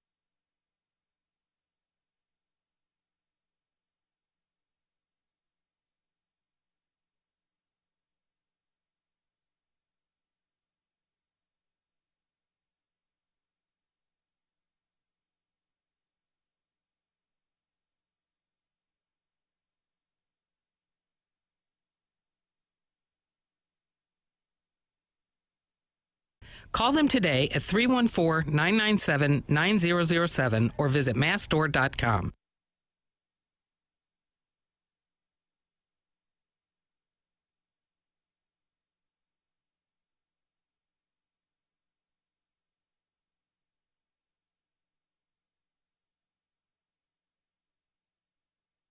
Weekday morning starting at 7. It's the opening drive with Randy Carricker, Brooke Grimsley, and Super Bowl champion Carrie Davis, getting you in the know first on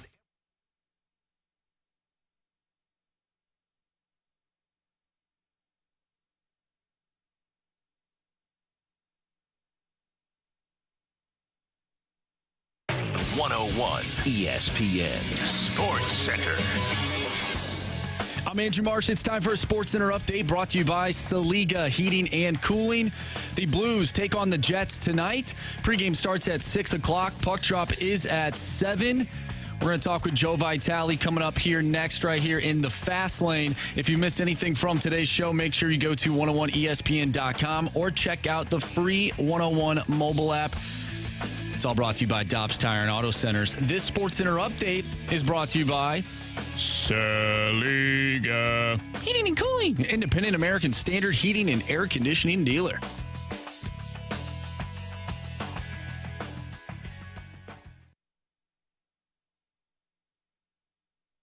Joey Vitale views things a little differently. Just imagine how he looks at hockey. Whoa! This is The View from Vitale, brought to you by Scott Lee Heating Company, a proud Mitsubishi Electric Elite contractor.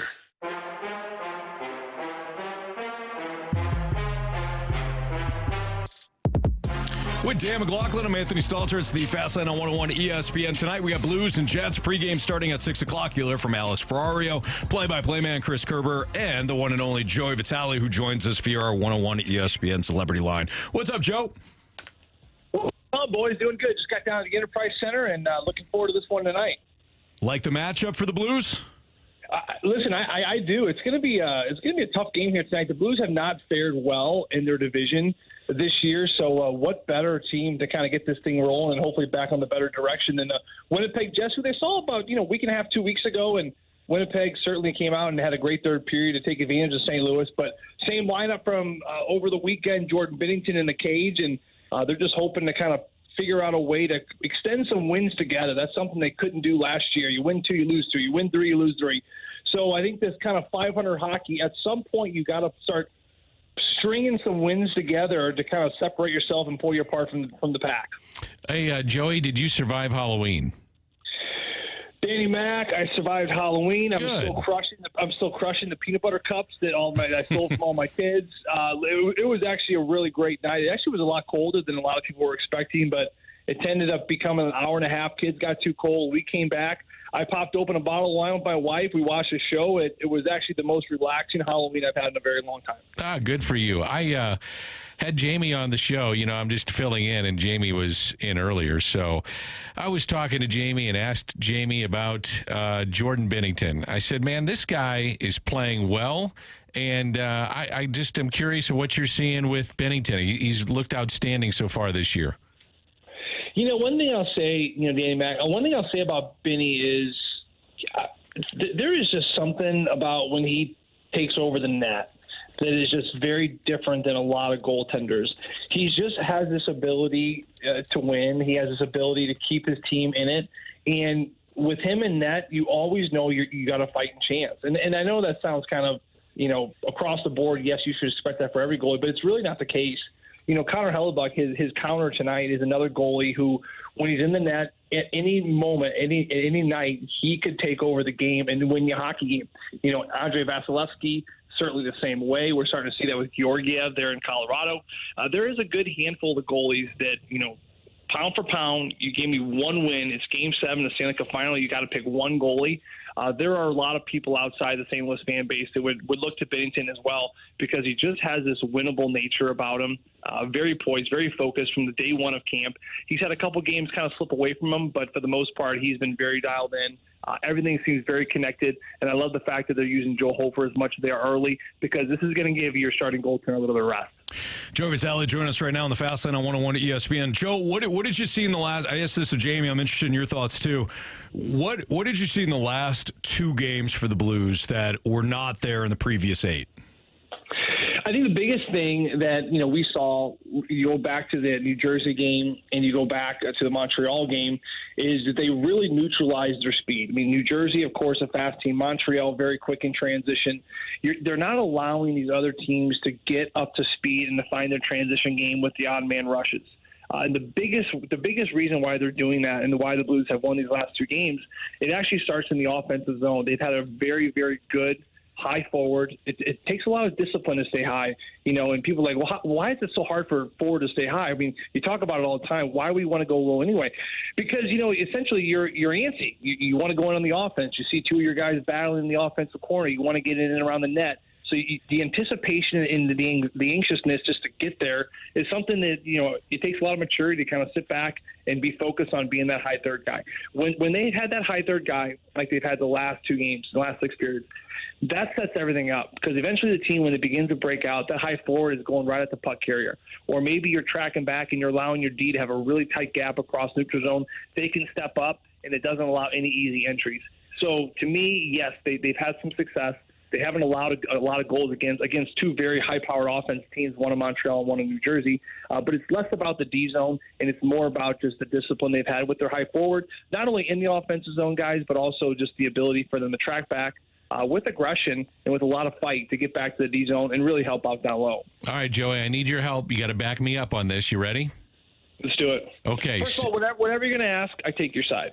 But go ahead. Joey, that's why you're the best. And people ask me about the top analyst in sports, and the first name that comes to mind is Joey Vitale. So. Okay, now you're lying. No. You do a hell of a job. So we always have on the show who's going to get the first goal, and I said Colton Parayko tonight. Went out on a limb. I went Colton Parayko. Tell me that's going to be the first goal tonight. That's all. without a doubt, this is why I think you're the best in the business, because you got a keen eye. You got a keen eye for it. I was with Colton yesterday. We actually did some on-ice. We did some on-ice stuff for the TV side of things, and we actually highlighted his one-timer. I think you'll see it here in one of these games the next probably week and a half. But I'm feeding him one-timer passes and being up close. I mean, I remember blocking some shots of his, but on my playing days. But I don't remember this much velocity. I mean, I'm passing him one-timers, and he is just letting these loose like complete cannons. I've never seen anything like it. I mean, the amount of bravery and courage it takes to step in front of one of these things. We've seen him have a great slap shot goal this year already, Dan. And I will say one thing about Colton's game. I don't even think it's going to be from the point. I think it's going to be a rush chance. He has rushed the puck so much this season. He's been like a one-man breakout. And once he gets those legs going, he starts to chug those things along. He's a hard player to stop. So now I think that part of that rush opportunity to get up in the mix, get to the net, and I think without a doubt it is a great call tonight. I love it. Thank you, Joey. Appreciate that. Joey, having said that, what do you think about Jordan Kyrou scoring the first goal tonight and then scoring 6 of his next 7 games? Because that's my prediction. I think that you need to surround yourself with Danny Mac a little more. Yes. That is the best, Joey. That is a rookie. That's a rookie decision on your end. Yeah. So what I would do is just have Danny Mac just around, soak it up, listen, do a lot of listening. You're 2 ears and one mouth. Do a lot more listening than talking. And eventually, one day, you will be, I know this, you will be as good as the great Danny Mac. Well, let me tell you something. By the way, if I really had my choice, I would have gone Jordan Kyrou. So I just got to throw that out there. Listen, if Kyrou scores... Well, now I can't help either of you guys. So Listen, Joe, if Kyrou scores first tonight, you just got to throw me out a shout-out, okay? I will. I promise you. I will do for either or. If Kyrou does it, I will give you a shout out, and I will express to the millions and millions of listeners out there that I'm a fool, and I owe Stalters an apology. On the flip side, if Parayko scores, I will then, now that I know this new information, I will say that Danny Mac is also a fool because he wanted Jordan Kyrou as well. Perfect. And apparently, I'm the only smart person in broadcast. That's right. That's right. If anybody else scores, it's a wash. So, yeah, I like it. All right, Joe. We know you're going to get ready for the game. Thanks so much for spending some time with us, man. Have a great call tonight. We'll be listening. Sounds good, boys. You guys have a great one. You too. Thanks, That's Joe Joey. Vitale here. He's great. He is. He's awesome. Love listening to him. 101 ESPN. And you can listen to him tonight on the pregame show, of course, the game and the postgame, all on 101 ESPN and the Blues Radio Network. What you missed, criticisms, compliments, next in the Fast Lane.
you missed anything from today's show, which included 2 hours of our guy Jamie Rivers before he went to do some Valley Sports Midwest work and broke down the Blues' keys to victory tonight. Also discussed the Blues' shots on goal increasing and whether or not it's a good matchup tonight for the Blues against the Jets.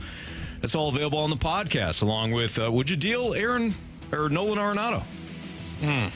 Maybe Cardinals free up some space that way and also get some pitching. It's not the craziest of ideas. It isn't. Nope. We'd keep them. I'd love to keep them. You're a better team with them, Dan. Sometimes you got to get creative. Who knows? Sometimes you got to get crazy. Ace, or do you build a rotation with 3 guys? You spread the money around. Can I get a little bit of both? No. So I got to do one or the other. You got to go an ace, and then it's a massive drop-off for the other 2 spots. Or you can sprinkle the money. I think I'd like to sprinkle. I may have said ace before. I think I want to sprinkle. I think I like to sprinkle a little bit. Give me some B+ guys. Well, if you listen to the podcast, Dan says the opposite. So I think I did, didn't I? Yeah, you went ace, but I don't think you understood. I didn't explain the rules. No, you did. I'm changing my thoughts. You've convinced me with your knowledge. Fair enough. We also talked about Mo's payroll comments and if we overreacted yesterday. And we had just a fantastic breakdown of some of the comments made by the newest Boston Red Sox. President of baseball operation. What did he say again? He's a great synthesizer of information. Yes. Or something like that. Synthesizer of, I'm writing it down. How do you spell synthesizer? Okay. Do your best. Information. Got it. Are you going to the mall later? No, I'm not. Keep spelling, mister. That's all available on our podcast, which you can download at 101ESPN.com or your 101 ESPN mobile app, all brought to you by Joshua Dobbs Tire and Auto Centers. Joshua Dobbs. I did that for Marsh. Marsh did that yesterday. We also talked about the Missouri Athletic Club. It's my MAC. That's correct. Yeah. Dan got a workout in and a meal. That's right. I think the meal was probably too much that I ate. No. Yeah, it was. Well, you're replacing everything that you lost during the workout. Yeah, it was a hell of a workout, too. There you go. Took all about 20 minutes. Did you? Yeah. A nice 20-minute workout, did you? Did you go on the bike or? Part of that was the old steam. So we're down to about 10. Okay, fair. That's my MAC. That's my MAC. Thank you, Marsh. All right, Marsh, what do we have for criticisms and compliments? Yes, from the 618, Anthony should make a clear out the wallet camp for DeWitt. Clear out the wallet. Dan, have you heard our Clear It camp? I have not. All right, so. This is great. You know when the puck goes into the defensive zone? Well, hold on. Did you say our Clear It camp? This is your Clear It camp. Marsh, you're with me. Well, I'm around you. Oh, Marsh. You're part of the show. You're my first employee. I haven't paid you anything yet, but I thought you and I were in lockstep. That's fine. Marcia, your hair is going crazy right now. No, isn't it? It's getting a little crazy. I might need to get a haircut. We may have to clean it up for the Clear It camp. Anyways, Dan. Yeah. You know when the puck goes into your defensive zone, right? You got to clear it out. You got to clear it out. Right. I wanted to design a full camp around clearing that puck out of the zone. Like a camp with kids? Yes. It just calls the Cleared Out Camp? Clear It camp. Mm-hmm. Yeah. Cleared Camp. Where we just shout at the kids, you got to clear it out. And they just do it over and over again. Jamie hates the idea because technically it's kind of like icing, if you clear it too many times. Well, if you do it right, it's a nice clear out of the zone. Exactly. Flip off the glass into the neutral zone. Jamie has not been imaginative at all with this. No. By the way, the Saturday Night Live with Samuel L. Jackson when he's the hockey coach. I have not seen that. Oh, I haven't seen that. Oh, it's one of the best ever. It's one of the... You've seen Pulp Fiction. Yes. He is the character from Pulp Fiction coaching youth hockey. It's awesome. If you get a chance, check it out. It's hilarious. That kind of reminds me of like the Peyton Manning United Way commercial with the kids. Exactly. Yeah. That's good. No, the only SNL hockey skit I remember is the Let's Do That Hockey. It's pretty good. You've seen that one. Oh, yeah. If you get a chance, check it out. Will you do that for me and let me know what you think? Absolutely. Okay. Yes, of course. Thank you. First thing I'll do when I go home tonight. I'm sure you will. I'm sure the wife and the kids. Hey, guys, gather around. Danny Mac had an idea for us. And we're going to watch it right now. Yeah, we are. So put down the iPad and let's go. So pause that Central Michigan, Western Michigan game. Yes. Big rivalry game tonight. Is it on Fire up chips. Let's see, we got ESPN, I think CBS Sportsnet, and ESPN2 maybe? Yeah. Could be on the U. Yeah, I think it's on the U. Not that we're just sportsmen by nature. We love sports, so we'll check out any football game. Dan, this is the best rivalry in the MAC. I mean, if you don't want to sign up for the best rivalry in the MAC on a Tuesday, then you're not loving sports. Exactly. Thank you. You're not synthesizing the information. You're not. Speaking of sports and synthesizing things, the 636 thinks that we should call the sports six-pack the synthesizer six-pack. You are deciphering which questions to disseminating information. Yeah. Maybe we just change the whole name of the show at some point. It's a great idea. Not the Fast Lane. It's the Synthesizer of Information show. Is there something that would sponsor that name, Synthesizer? I think the Boston Red Sox president of baseball operations would probably sponsor that show. Send maybe Fenway Park Group, whatever they are. Yeah. Yeah, I agree. Yep. Marsh, what else do you have, please? This is the ultimate compliment from the 314. Every time the Blues clear it, I think of Tony's camp. Thank you. It is the ultimate You feel compliment. good about that? I certainly do. Yeah. Yeah, thank you. And you should. You really should. And you wonder when they don't. Here's the thing. Here's where I'm going to make progress with this. Every time they don't clear it out of the zone, you think of, man, these guys need that camp. I think they take it a step further. I wish Coach Stalter was here. Yes. Help us out. I'm available. We'll talk to Chief about it. I wouldn't be shocked if he has me on the bench. On the bench, at least for home games initially. You should get that, maybe one of the Car Shield youth teams, and just start there. Yeah. Build them up young so that when they get to the NHL, they're like, man, Coach Stalter, he got me going at the age of 8, and I know that I need to clear the puck. Right. You got to get it. You got to go off. Now, I'm building plays off this, too. That was last week. We're going to shoot that puck off the glass and have it ricochet to the F1 streaking, doing a 9 route, streaking up the other side of the boards. That's football, by the way. Either way, we're going to combine the two. Nobody's thought of it before. That's a great idea. So we're going to combine the two. We're going to do it's basically pool, hockey, and football. We're going to ricochet off the boards, hit the F1, go streaking up on the 9 route, up the boards. He's got to break away every time.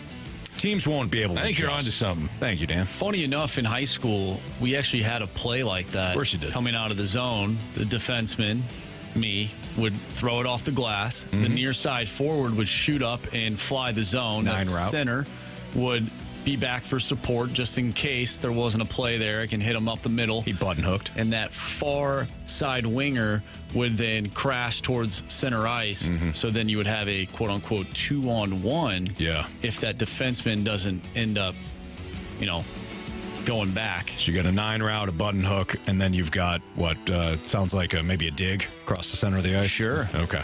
And it worked. This made me laugh out loud. Sure. CSD. What would Coach Stalter do? He'd clear it. He would clear it in this spot. All the Blues players are wearing the bracelets. See me out there. I'm in a suit, slick back hair for no reason. It'd be awesome. You always got the playoff beard going. Oh, yeah. Just screaming. Claire, you got to clear that. You get after Parayko a little bit. Oh, yeah. And he knows in his post-game commentary, Coach Stalter tried to get me to think this way, and I just wasn't. Right. And that's on me, and we'll get after it practice tomorrow when Coach Stalter hits the ice. We'll fix it. Yeah, we'll absolutely fix it. Damn straight you will. And I'll fix that. I'll do the post-game stuff with Jamie and always look disheveled. I'll get the hair just going back, I'm like, well, we did a decent job clearing it in the first and second period, but a horse bleep job doing it in the third period. We'll get that fixed, though. And you'll start getting really baggy eyes, bloodshot, because you're mulling over tape all the time. You got to look at the film till 4 in the morning. Synthesize the information, Dan. You got to synthesize the info. Yeah. All right. One last thing here, not a criticism nor a compliment, but John Fozelak will be responding to all of the criticism sometime this week. Okay. So just letting the listeners know that John Fozelak will will be letting us know what he thinks. All right, fair. Can't wait. Looking forward to that. That's a good tease for down the road. Dan, always a pleasure. Thank you, buddy. You're going to be back, what, Friday? Yeah, Friday I'll be with you. Full show, filling in for Jamie. Beautiful. So, Dan McLaughlin, until then, always great to see you, brother. Always fun to do this, guys. Appreciate it. Andrew Marsh, get that hair going. Look at you. Looking good, kid. Looking great. We'll be back tomorrow at 2 o'clock. You got Blues Jets pregame starting in about 5 minutes. See ya.